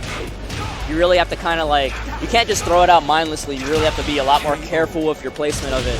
Yeah. And you see from a lot of players, actually, that they start just stepping left early on in the matchup because they're like, I know how to deal with this. And if you're just going to whiff it out, whiff it just like that, then, I'm going to punish you for it. So. But Anakin sees that, and he doesn't, he's like, all right, you're stepping. I'm not going to do it then. Yeah. You think you're smart? You think you're cool? You're not. But spends, all right, XCaliber spends Rage Drive here. Good Pushes damage. Out. Yeah, gets a lot of space to work with here. Almost has Anakin's back to the wall. He does have his back to the wall.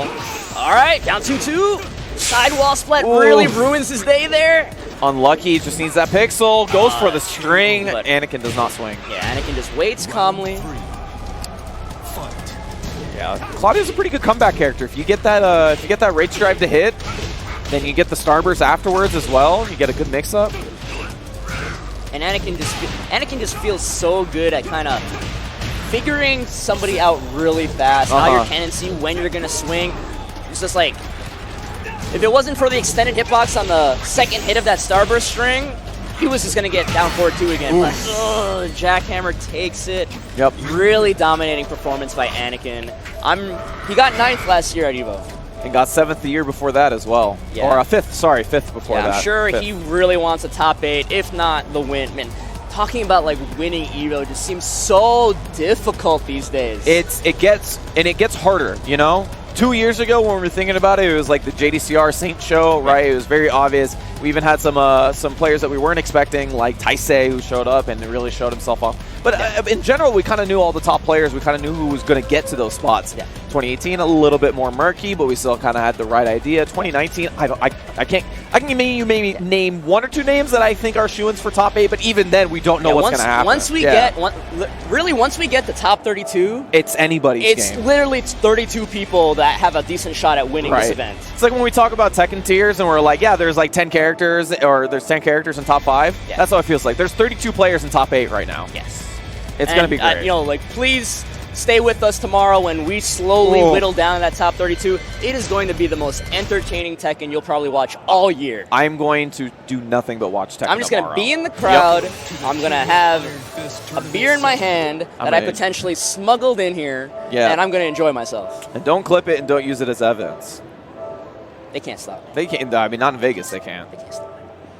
Anyway, thank you guys for tuning in. Continuing on, these are winners qualifiers matches, so these guys are qualifying for quarterfinals tomorrow. Next up, we got a Wednesday Night Fights Classic. DukeofWutang versus EXO's JimmyJTran. Tell me about Duke. DukeofWutang is a new school King player who is playing on hitbox. Yeah, I don't see a stick on that thing. No. So he might be cheating just a little bit, but he is a new school Tekken 7 player that has been doing better and better as we've going along with the game. He has taken games off some of the best we have in SoCal, which includes the likes of Rip, Runitblack, Chetty, Ricky, MYK. These are guys that all say, I hate playing against him. Because not only does he go for hard combos, his inputs are pretty clean because he plays on hitbox and he's practiced a lot. He also plays so much. So he's one of the guys when we say, Tekken 7 baby, up-and-comer from SoCal, usually one of the names that everybody comes up to is DukeofWutang. Don't sleep on EXO's JimmyJTran though. Tekken 4 champion. Yeah. He is ingrained in the Hall of Fame. Yeah, little tidbit about DukeofWutang last year. He beat Super Akuma, I believe, in top 64, maybe to make top 64. So he's definitely proven himself in previous Evos past. Yes. Yeah, he's when we're talking about Lil Majin, right, being a complete package, got the Oki, got the fundamentals. I feel like DukeofWutang is getting there, right? He's got great Oki. Fundamentals are something you work on over time as a Tekken player. And that's where JimmyJTran's going to... If anything, he's lacking. I'm going to finish your statement. Sure. I'm going to cut you off. If anything that he's lacking is it's experience, and that's something that JimmyJTran has in spades. This guy is a former Evo champion in Tekken 4. You realize how long ago Tekken 4 was? That means he was a good player in Tekken 4, and he's been playing since. Yes. But we'll see how this goes with JimmyJTran. Jackie has taken the first round here. And he's been playing Jack the entire time, by the way. That's a Jack main, not just some dude who picked him up for 7. Well, I'll be fair. There was no Jack in T4, and I'm pretty sure he won that with T4 Jin. So let's just be fair. Yeah. There's no Jack in T4. It's the only one that doesn't have a Jack in it. Really? Yeah. That's crazy. Ooh. But still, Evo champ. Evo champ. DukeofWutang trying to get something started here. There you go. This giant swing might be a good start. Is he going to tech it? Yes. Cuts the damage in half. Ooh, big back 3. Doesn't roll away, so he gets a free ground throw attempt. Figure 4. Kick up. Found this mark. Big blue uppercut.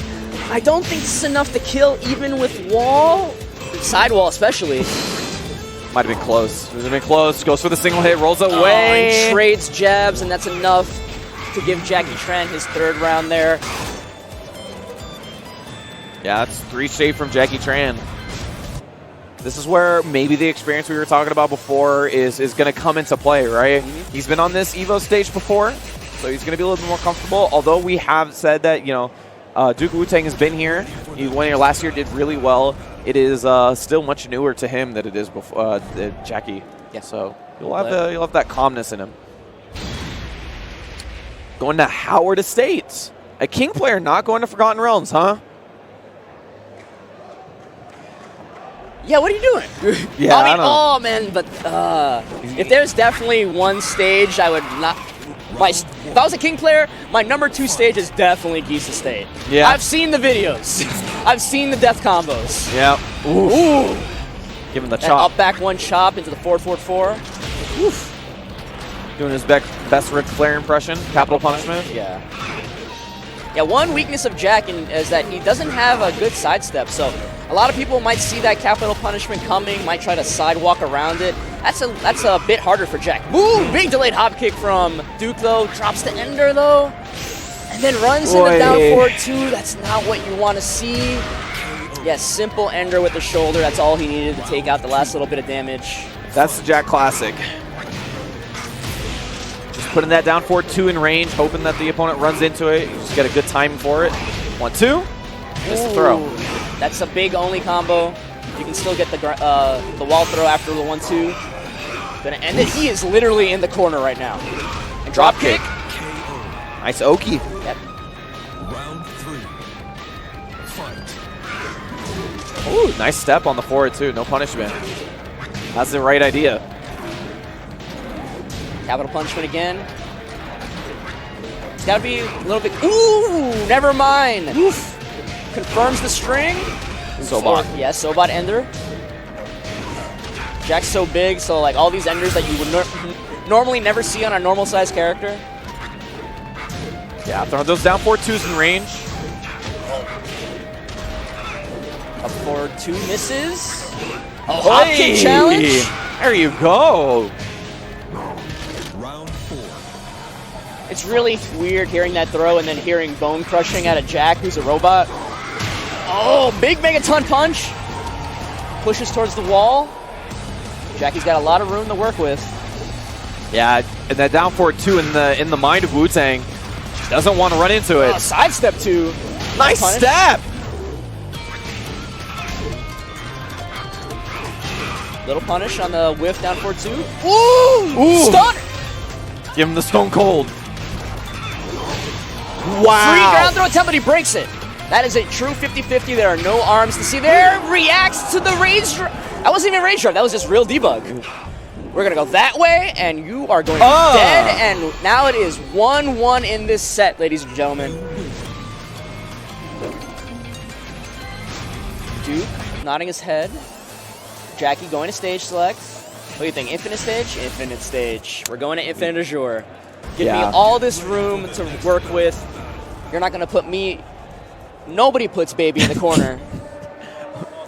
So one of the things that you can say about this is that instead of dealing with capital punishment by just blocking it, you can sort of backdash away now. Yeah, now you can just backdash as much as he wants. It's like he's back playing Tekken Tag 1 again. Backdash all day. Don't have to worry about cornering yourself. Don't have to worry about crazy wall damage. Yeah, I would say one of the good strengths about being an experienced player is that you have that patience, right? That a lot of people sort of lose as they're going on in the set. Yeah. So you can do it. He'll have that patience to just backdash and wait for his moment. Yeah, a wise man once told me it's a timed match. There are 60 seconds in every round. Yep. And a wise man is going to use every single one of those. Capital punishment again. Just trying to pressure Jackie's defense. Finishes the string, gets punished. A lot of that chop. Yeah. I've been seeing it a lot out of Duke since Strong Style. Yeah, the standing jab, just keeping him in check. He's playing at such a great range, but didn't take advantage of it, I think. Round 2. Duke had an opportunity. He snuck under that last jab, tried to go for the multi-throw, but it was immediately broken by Jackie. Yeah, you see Jackie ducking right after the back 1-2 punish. Expecting a throw, maybe. And then punishes Duke's wake-up kick. Ooh, that was sick! Wasn't a lot of damage, but it was sick to look at. 4-4-1. Picks it up in rage, too. Nice combo. Is he spin rage drive? Yes, he is! And he delayed it! JimmyJTran swung into it. Tie it up. DukeofWutang. Counter hit. Side step right to adjust the combo. All Oki. What's he going to go for here? Down forward 1. Take a little bit of extra damage on top. Try to whiff punish. Yeah, Jackie's trying to play around that chop. Ooh, wow, while standing 3. You don't see that very often. And again with the chop. He's just, I don't know how it's happening, but he's made it work. That is his signature move. One of the things I was saying before, right, is that these guys play a lot at Wednesday Night Fights. They've had a lot of sets versus each other. So maybe just throwing a different button out versus him that he's not expecting is throwing him off his game.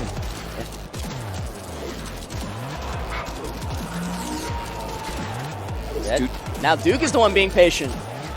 Equal life, doesn't want to risk anything, but doesn't break the Volcano Buster. It's going to be going to put him just outside of rage. Oh, now he's in rage. Yeah, took that hit on the ground, didn't want to deal with the Oki. Capital punishment. He's going to try and sneak in the multi-throw. It gets broken. Oh, the low. While standing 2. All right, now it's going to be another final round between these two. Yeah, you expected it. These guys know each other pretty well. Breaks the regular 2 throw. Oh, stayed ducking. Had a hard read on it. Yeah, that multi-throw has been broken quite a few times. Jackie sniffed the read on it, just stayed ducking the whole time. Kip up. Nice lead, but we were saying before, King, one of the best comeback characters in the game. Oh! He bet it all on that delayed hop kick. Jackie was not going to have any of it. great match between those two. A little sigh of relief from JimmyJTran. He's going to move on in winner's side.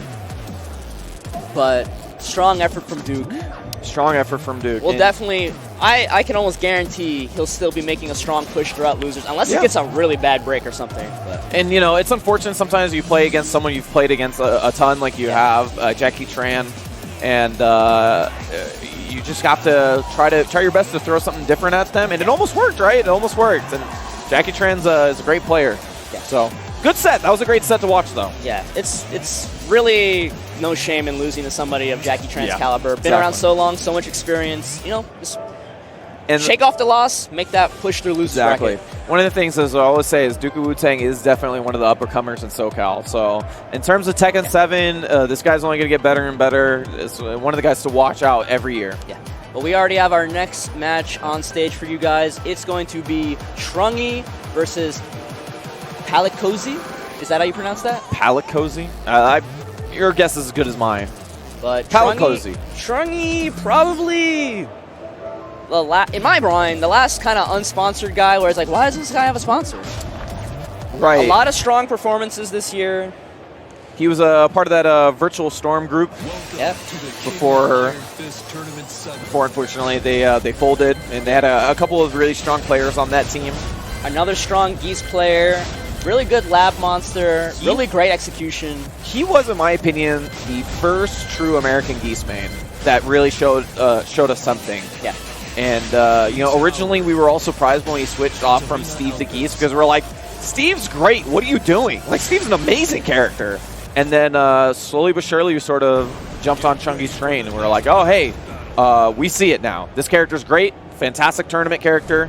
And we don't blame you. So, yeah, I think when you talk about Geeses internationally, you also have to bring up Chungy's name. Yeah, Chungy's like, he's not doing too shabby on the TWT leaderboards either. He's just short of top 50. He got 25th at CEO, not that great, but he got 9th at Combo Breaker, 9th at Northwest Majors. He's won a few dojos, so he's got points to his name. A lot of those situations in which you're getting like just a decent amount of points out of every tournament, you're basically just one good showing away from qualifying at that point. But Palikozy goes with the Katarina. Let's see. Oi, counter hit. Man, I haven't seen that counter hit in a while. It's one of the things that they buffed in Season 2, that 1-1 string. Has a lot of enders. Punishes. Yeah, that low that just got blocked. They changed from -16 to -14.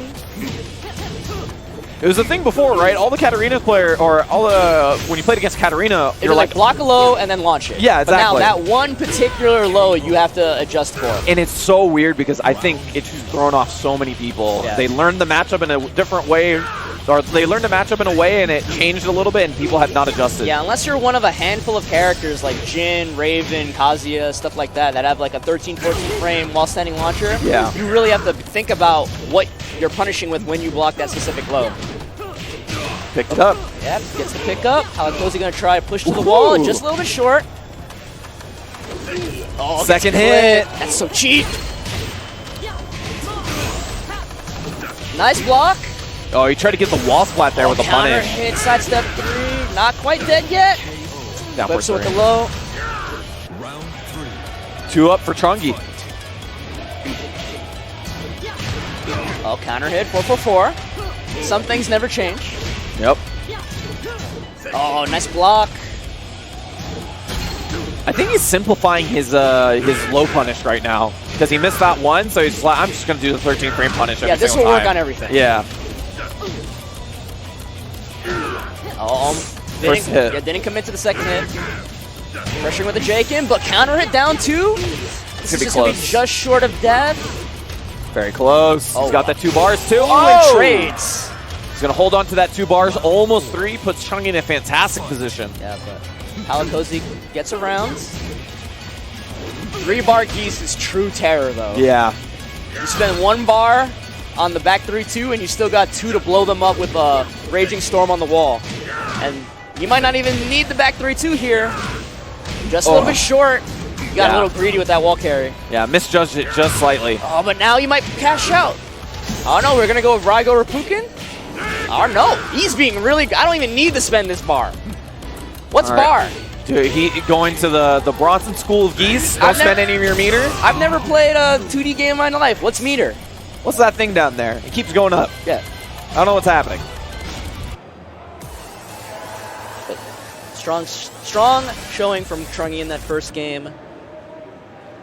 Palacozi's got to try and change it up. Yeah, some good things there, but I think overall, just maybe a little bit more confidence in the decisions that they were making, because it was like it felt like there was ideas there that weren't fully fleshed out. You saw like the single hop kick. It's like at some point you just have to go for it because your back's against the wall, or you're playing against a guy like Trungy who's going to just take advantage of everything if you don't. Yeah. We changed stage to Hammerhead. I don't know if this was chosen specifically or random. Yeah, choosing stages versus Geese is really hard. He's got some of the best wall carry in the game. But when you play somebody like Katarina, it's like, man, do I really want to give up my wall? Yeah, exactly. We're going to hit the wall here, speaking of which. Yeah, the 3-3 ender. Her wall game's really good, too. Yeah, you see the 3 series ender a lot more in Season 2. Not exactly sure what changed about it, but...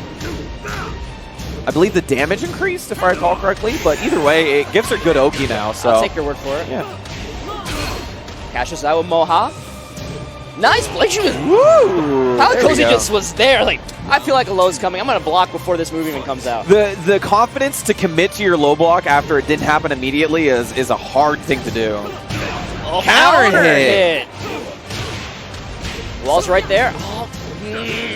Sidewall was not favorable in that situation. That made me upset. Because in my eyes, there was nothing wrong with that. Yeah. In Palacozi's eyes as well. Boy, getting him all on the wall, though. Yeah, gotta get away. Gotta punish that as well. 4-4. Trying to fight away from the wall. Oh, doesn't break the throw again, and that's just enough to kill.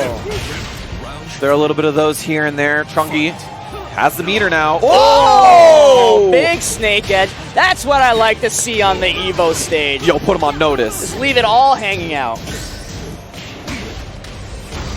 But, speaking of hell sweeps. There you go. Got the wall combo that time. No, actually slumped too late. That's upsetting. Geese is a cheater. Geese has like 2 combos, and if you ever deviate from it, it's probably because you know it's just gonna work. Round 4. Fight. Trungy, match point right here. Palacozi's gotta try and find something. Yeah, and he's got that bar for the back 3 too. Nice punish.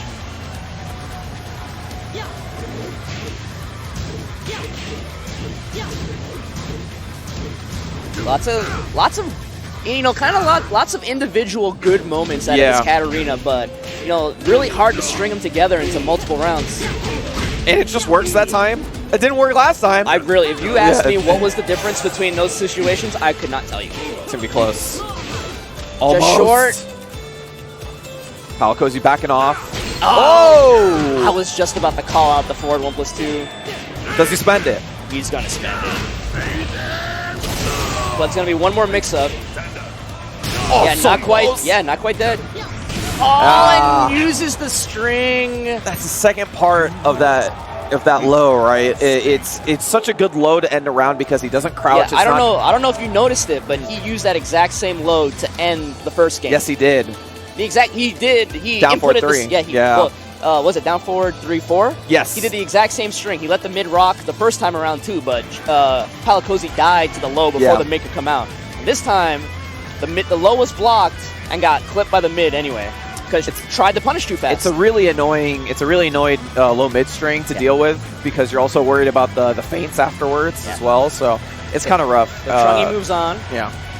Good stuff though. That was like you're saying before. Hard to string those good moments along. I think that's one of the top players do really well is that if they see that people are sort of feeling it, then they go, okay, well, you know. Yeah, I think that's like when you're a lower level player, that's kind of like playing somebody that you know is better than you or feel like is better than you. Sometimes the best thing that you can do is go back, watch the footage, just kind of pick out, like, you know, I've made these individual good decisions that I can feel good about, and let me remember that, and next time, let me try harder to try to string these together to get, you know, put these rounds together, and then you put rounds together, and then you get games, and then you put multiple games together, and then you're winning sets, and that's, you know, it's just, you got to build on little baby steps. Tekken is a game, like we are saying, it's about experience as much as it is about knowledge, so you do have to put that in your head. So you got Cracked LCD versus TaHaIO. Yeah, 7-12 TaHaIO. The other king from Japan that people think about when they, you know, besides Hakayo King. You know, this guy is good. I don't have specific notes on hand, but I feel like in terms of placings, in terms of TWT this year, he's been shaky. I feel like he gets to a certain point, like top 16 or maybe breaking in top 16, and just kind of has a bad break. But one thing this guy has is a lot of charisma and a really good nature. And he likes playing, Yeah, he likes having fun. Yeah. And he's got his shirt on, 7-Swell. 7-Swell, sponsored by 7-Swell. Yeah, look at this guy. He's just got a regular T-shirt. And he's sponsored by. I'm all for that. I'm really a fan of this guy's charisma, and he looks like he just has fun a lot when he plays. But don't let the smile fool you. This guy is a killer king. Yes, absolutely. When we say other king from Japan, we don't mean that as a slight. I mean, we just talk about these two guys are the guys to worry about. I didn't say he was number 2. I just said he was the other one. Yeah, exactly. But we're going to Crack LCD. He's from my area, the New York area. I told, you know, he knew he was going to possibly have to play this guy. I was just like, listen. Punch him in the face. Just punch him in the face until he dies. You give the school, you have my school of advice. Anytime you play against someone you think is better than you, just like, just do lows. He's not that good. Just hit him. Exactly. Just hit him. Deplete his life bar before he depletes yours. Honestly, I only said that because I didn't have any real advice. Yeah, exactly. right? In my head, I'm like, the only thing don't get messed up. The only thing you hope for is that you hope that they just like do whatever you're saying, and that they get confidence from actually hitting it, and you hope that the opponent's like, oh, he's just doing lows. What the heck? And then you get confidence. You're like, oh, that guy's just getting him by lows, just like every other scrub. Yeah. But TaHaIO taking the first round right here. Got a good wall position against Cracked LCD. Shushan, get some room.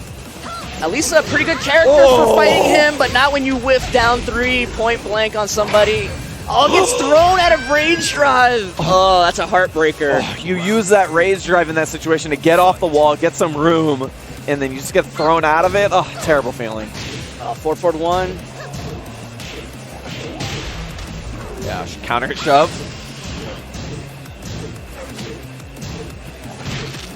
I brought this up with Double. I see a lot of it with in terms of TaHaIO's play as well. I feel like he just plays really fast.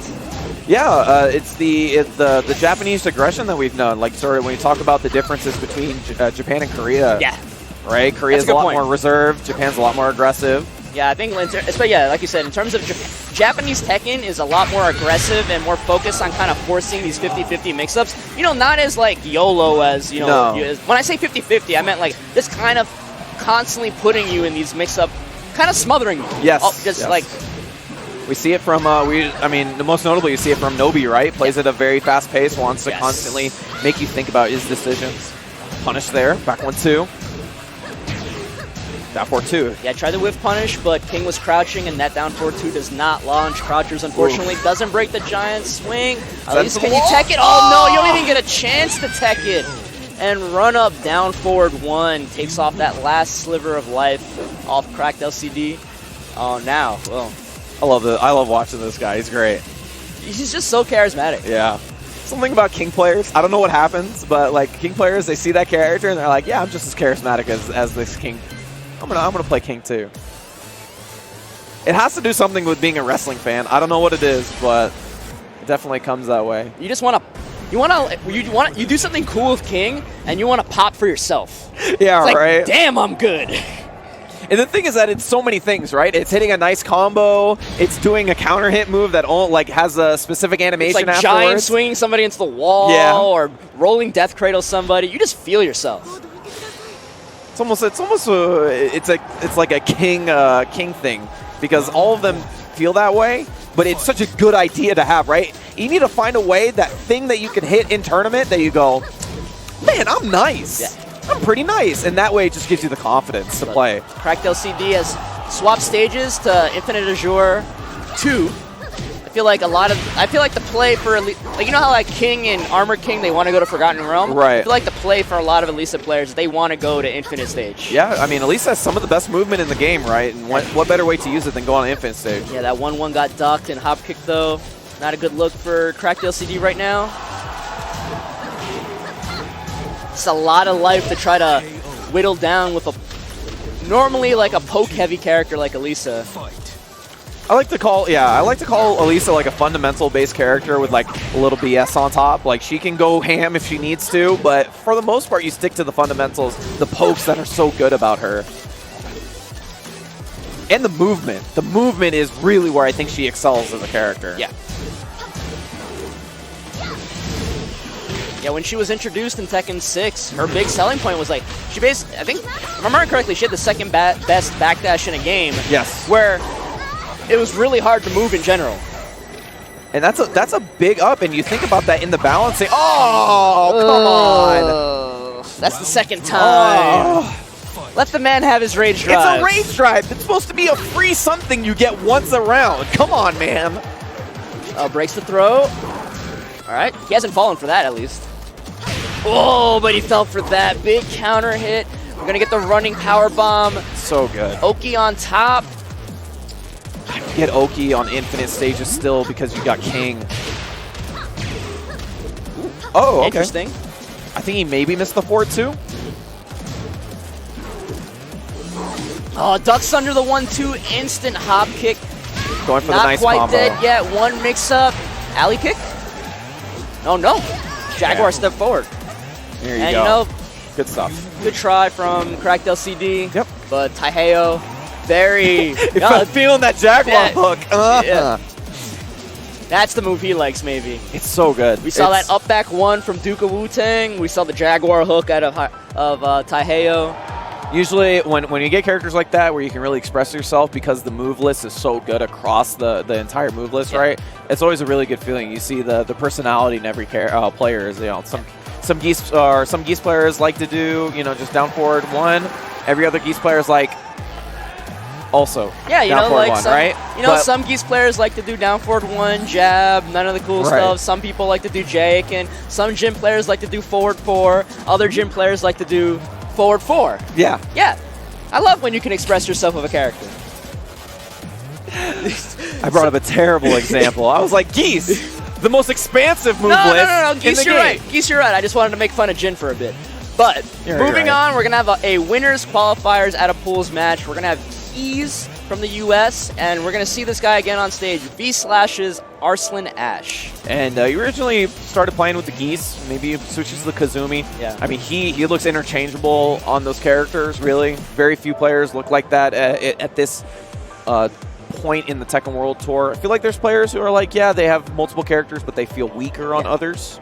He feels there's no change in how good that character is when he plays it. And the weird thing is that they're pretty similar, right? They have a good jab, good down forward one, great low options, and can really play sort of a compact fundamental style. But the way that he plays them is just slightly different. One's a little bit more aggressive, one's a little bit more defensive. And the way that he makes the decisions on which he wants to play is pretty interesting. So. Yeah, I find it interesting. Like the way I haven't really broken down the way that he plays Geese, but personally, when I watch him play his Kazumi, as a Kazumi player, as another, like I dabble with Kazumi. It's not a main, but you know, I play a little bit of Kazumi. I find it interesting. It feels like when he plays Kazumi, there's this zone that he wants to protect in front of him. Right. And it's very hard to breach that zone, but if you can, I feel like that's when he tends to get a little bit more uncomfortable, and instead of using movement, he becomes a little bit, once you breach the wall, so to speak, he gets a little bit more buttonsy, at least against higher tier competition. Right. That's interesting, because a lot of the things that we saw from him in his first run at EVO Japan was that his defense was incredible, right? You saw how many times he blocked lows versus some of the best players in the world. Yeah. People who wouldn't go low all that often because they knew he was blocking them, but his defense so solid, just it had to get broken down. Yeah, but we're not even going to see the Kazumi today because he's going to try and qualify out of winners with this Geese.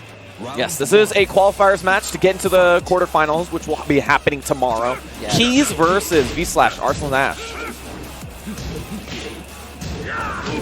Nice. That's a good sign already. Ducking the 4-3. Mock punch. Too far for the jab, but that is a punish for Geese. He can jab into corsical back 1. Oh, that is a frame trap if I've ever seen one. Nice combo there, and then the Oki afterwards. Oh, that is so cheap! I can't believe he still got a combo. What room was he occupying to squeeze in back there? I thought that was a face splat. Normally, you don't get a lot after that, but he did it. Yeah. He's so sick. What a great character. Oh, good punish on the hatchet kick. The delay on the 2. Max mode for a full combo. Just short of the wall, though. Spends the EX. The zoning Shippuden. Yeah, EX Shippuden. I mean, like, it's just like in 2D, right? There's a hitbox coming towards you, and you freeze up because you have to respect it. I mean, if that had blocked that low, I can't even imagine how plus it would have been. Again, punish with while standing 1, quarterback 1. Delay again on the 2. If he continued that combo, I was going to leave. I was like, we would have heard the mic in your headset get put down. And he's not been able to really amount any sort of offense here. Trades with the air Shippuden. That face on Keys is like, he's pretty good. Yeah, man. I'm expecting him like, the eyebrows went up. Look, this dude's playing on a 360 controller. That is a 360. He's crazy. He's playing. He's a maniac. He's gotten this far on a 360 controller. Give him the title. He's Evo champ in my eyes. Dude, he's playing with the analog stick. Oh, this guy's a god. Can you imagine if he played on a real pad? He'd be a legend. Can you imagine taunt Jeb up-earning somebody on a 360 analog stick? I want to see it. Nope. Show me what you got, Keys. Nope. I'm not a fan. Punish. All right. Floats him out of the forward 1+2. Do you know what that move is called? I feel like it should have a cool name. I just call it the claw because he just kind of swipes at you. Hien? That's what it's called, Hien? It's Hien something else, but I just shortened it to Hien. I just know because a lot of air moves are called Hien. There's only one move that I know out of Geese's moveset, and it's Jake. Jaken.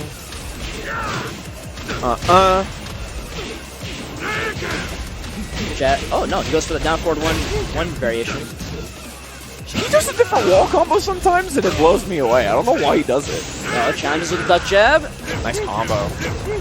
Yeah, space out with these Repukins. Yeah, he's going to throw out a couple of them because he wants to build that bar before the next round. He's going to try to close it out with it. Round 3. It's very common thing that we see a lot from Geese players who are sort of feeling the character now. Meter management's a bigger thing. Yeah. 4-3-4. Jimmy combos? Almost. Oh, wow, the wall screwed him up there. I think they would have gotten it. It's a hard combo when he scales that much. Yeah. Come on, man! Oh, that combo was so good, except for the part where he did Fudoken instead of Jake. And no worries, though, ArslenAsh is going to qualify on the winner's side. Yeah, and I don't know if Keys... I think Keys just automatically qualifies in losers. I don't know if he has to play another match. Yeah, I believe he has to play another match. Okay, but can you just give it to him? He's playing on a 360 controller. He should be already in quarterfinals. On merit? On hampering his own self. He's handicapping himself. I want to talk to that guy later. I want to see him. You imagine? Like, I want him to play on a casual stage. Like, can you taunt Jet Upper for me, please? I just want to see him flick the stick real fast. It's like we were talking about hitboxes, K sticks, Japanese sticks, pad, and then there's this guy. Analog. And then there's this guy. He's a champion in my eyes. Keys, you're the best. Yeah. But unfortunately, he's the last person we're going to see today. Thank you guys for tuning in to the broadcast. Tomorrow, the pools will be starting at 10 a.m. It will be one more set of pools. G-Block. Yes. And then we're going to round 2, all the quarterfinals. That's when the action happens, baby. Please don't miss it. Tweet it out. Let people know that's where the Tekken 7 action is going to happen. But until then, thank you guys for tuning in. For me and Bloodhawk, we're signing out. Have a good one. We'll see you tomorrow.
for us to bring in Gaming Gen, a professional company that specializes in, logistics, equipment, that was the perfect partnership that we could have had. And without them, we could not have pulled off a 3-day, 2,000-person tournament at all. We had more than enough equipment.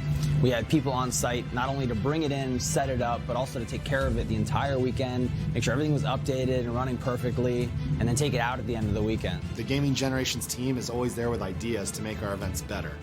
Branding is a big thing. I mean, when you have backdrops like this, when you have banners, people want to go to these events and have something to take home with them. They're already investing a lot of money to travel out to them, but when they can go and find little trinkets. Everybody's like in line at the booth because they want to get the shirt before the event. The apparel, it's so great that they can handle all of that. Gaming Gen is just such an essential part of every major tournament. I just don't know how anybody does it without a company like Gaming Generations coming through.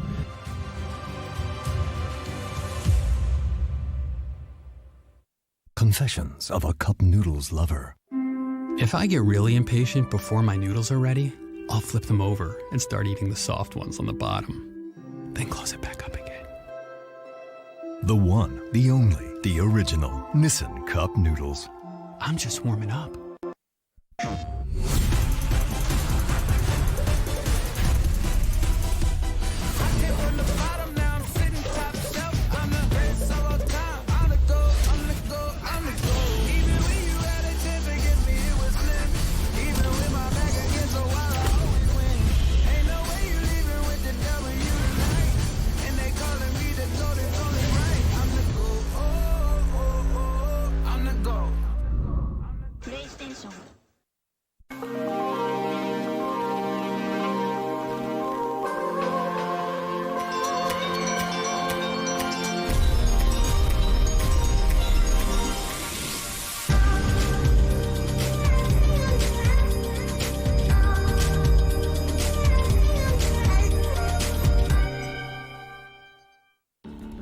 Get the latest smartphone without the hassle of a contract. It's simple. You can get the new Samsung Galaxy S10 Plus on a light and fast nationwide network. Simple mobile, out with the old, in with the simple.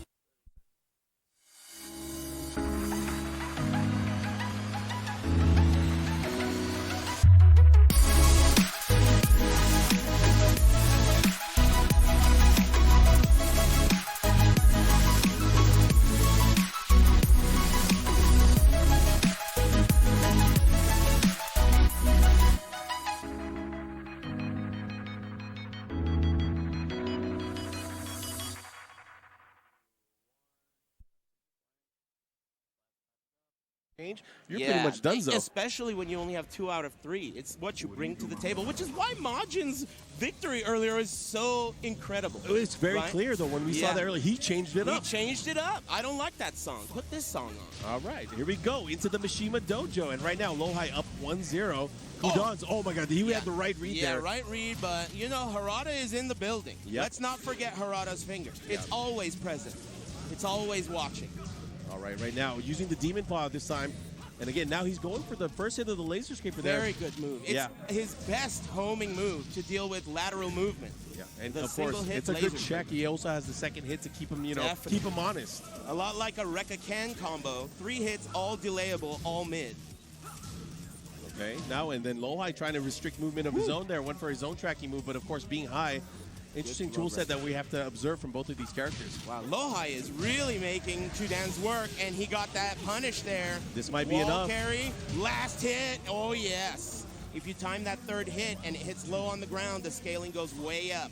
Big damage. So Kudan's on the scoreboard right now. Has a round here while rising 2. Able to get the follow-up here now, pushing towards the wall. You better believe he's going all the way. Oh, out of the air. Sidewall saves lives. And the slash kick, those give you so much advantage on block, but the thing is they don't track very well. Yes, definitely. The corner, he's in a bad spot, and he wiggles out of it with a big combo. And that's the second time that Kudan's hell sweep has been blocked. But he's alive here. Uh-oh. Spring kick. You think he's going to be afraid to use it now? Ooh, that was very close, and it could have been a missed input on an electric. And that's unfortunate, too, is because when you want something... Hell sweep. Oh, man, he's still able to use it. This is important. Hell sweeps are very important at the end of the set. Oh, yeah, and he said this in interviews before, is like sometimes he'll wait till the right moment and then start whipping it out. Okay. Oh, beautiful. Third hit. And he's using, again, that laser scraper we're Oh, talking about. ducking under. Oh, he gets and the wall splat. but he misses the wall combo. Third hit. Again, scraper. Beautiful. Demon's Paw. Nice and steady. He's not in a hurry. Yeah. This is a style competition. Oh, that was a missed electric. That was definitely a missed input there. Doesn't matter. This time getting another hell sweep, and you know, those things are adding up. You know, the mental warfare here. Nice There's Demon the Corpse big thrust. 2 hits, that's safe. And there's the scraper. He's trying to keep him pinned down. The legendary Korean movement. Oh, man, he's looking real good. He might be able to close it out here, and he Wow. does. They trade blows, and Kudan's tying it up 1 apiece. Yeah, relatively decisively, which is, again, what we saw earlier. I think these guys clearly are here to win it. Each player is doing such a good job of adapting.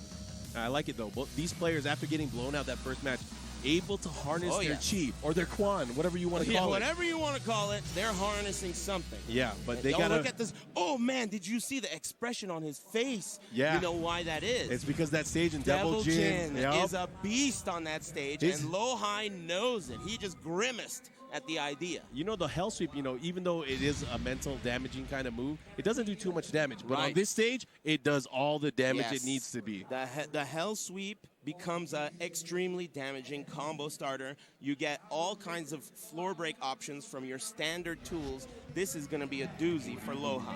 Yeah, not just that, he's going to probably start going for the Thunder Godfist to the sky. Oh, yes. That way, this is probably best scaling move to go into the ground. But we'll see how this is going to turn out. Right now, Kudan's tying it up. Oh, the second hit. Wow, that is very unsafe, but it was almost as though Kudan's planned that. Yeah, he went for it right away. Wanted to let him know what kind of party this is. Don't This- forget. Oh my Whoa. gosh, great duck there. It's And going to hurt. He realigned it here. He should be able to push. Oh no, he's going for the ground. Yep. Wall carry doesn't get it. Greedy. And Careful. Kudan's, he has his back to the wall. He's going to have to find a way to get out of there. And you're going to see a lot of the movement on Wake Up. They're always going to do it in a way to give them the best advantage. Oh, what a block. my God. This could kill. Oh no, it's not going to hit. Sidewall saves lives, but can he punish? He does. And very awkward situation. Yeah. A little bit risky to try it, but he believed and it didn't work out. Floor break. Here comes a combo. what's he going to go? Follow up again. This time going for the ground slide. Kudan's on his feet. Scraper. He's got the wall positioning, backing up. Right now, Lohai looking to rush him down here. The oblique kick has been doing crazy, crazy damage here in these rounds. It's been adding up. Yeah, oh, man. He's just rushing him down there with the mid Wow, there. the double crouch? Oh, he and he knew blocks it. He it. knew it, and Yep. he should be able to kill here. This is not looking good for Kudan's right now. Lohai is just pulling away. Nice. Again, oblique kick. Yeah, crunching away at his ankles. Oh, caught him in the air. Converted. Scraper, 3 hits. You know, Kudan's, he's been getting a lot of mileage out of the laser scraper here, but you know, he needs to land other things to complement that. Yeah. He's very conservative at the moment. You're not seeing a lot of electrics. Nice and easy. Again, the Demon Paw. What's he going to go for? Oh. Nice. That was not fast enough. Good block on the homing move. Man, the precision. In the defense, throw break. Oh, he caught him the out of there. air. What's he going to do now? He didn't duck. Oh, did he bite? Did he bite? He did not. Very nice. Kudan's is still in this. I got to respect the attempt, though. I mean, if he landed it, it would have absorbed an attack there. Definitely. He had enough life left. He didn't fall for it. Oh, slidey. That's already a juicy lead. Oh, and he's getting mixed up. 50%. Oh, not looking good for Kudan's. Again, one round away for Lohai. Scraper, he's afraid of it. Oh, no.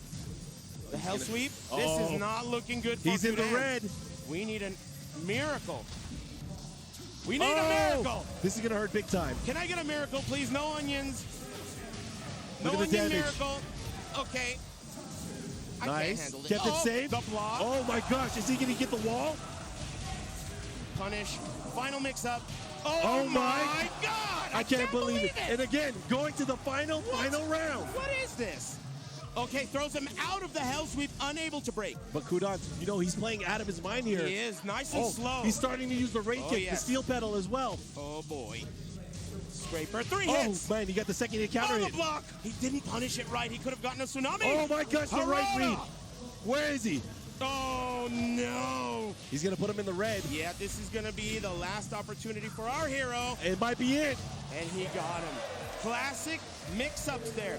If you look at the final round, it was a simple matter of crouch mix-ups for Shaheen.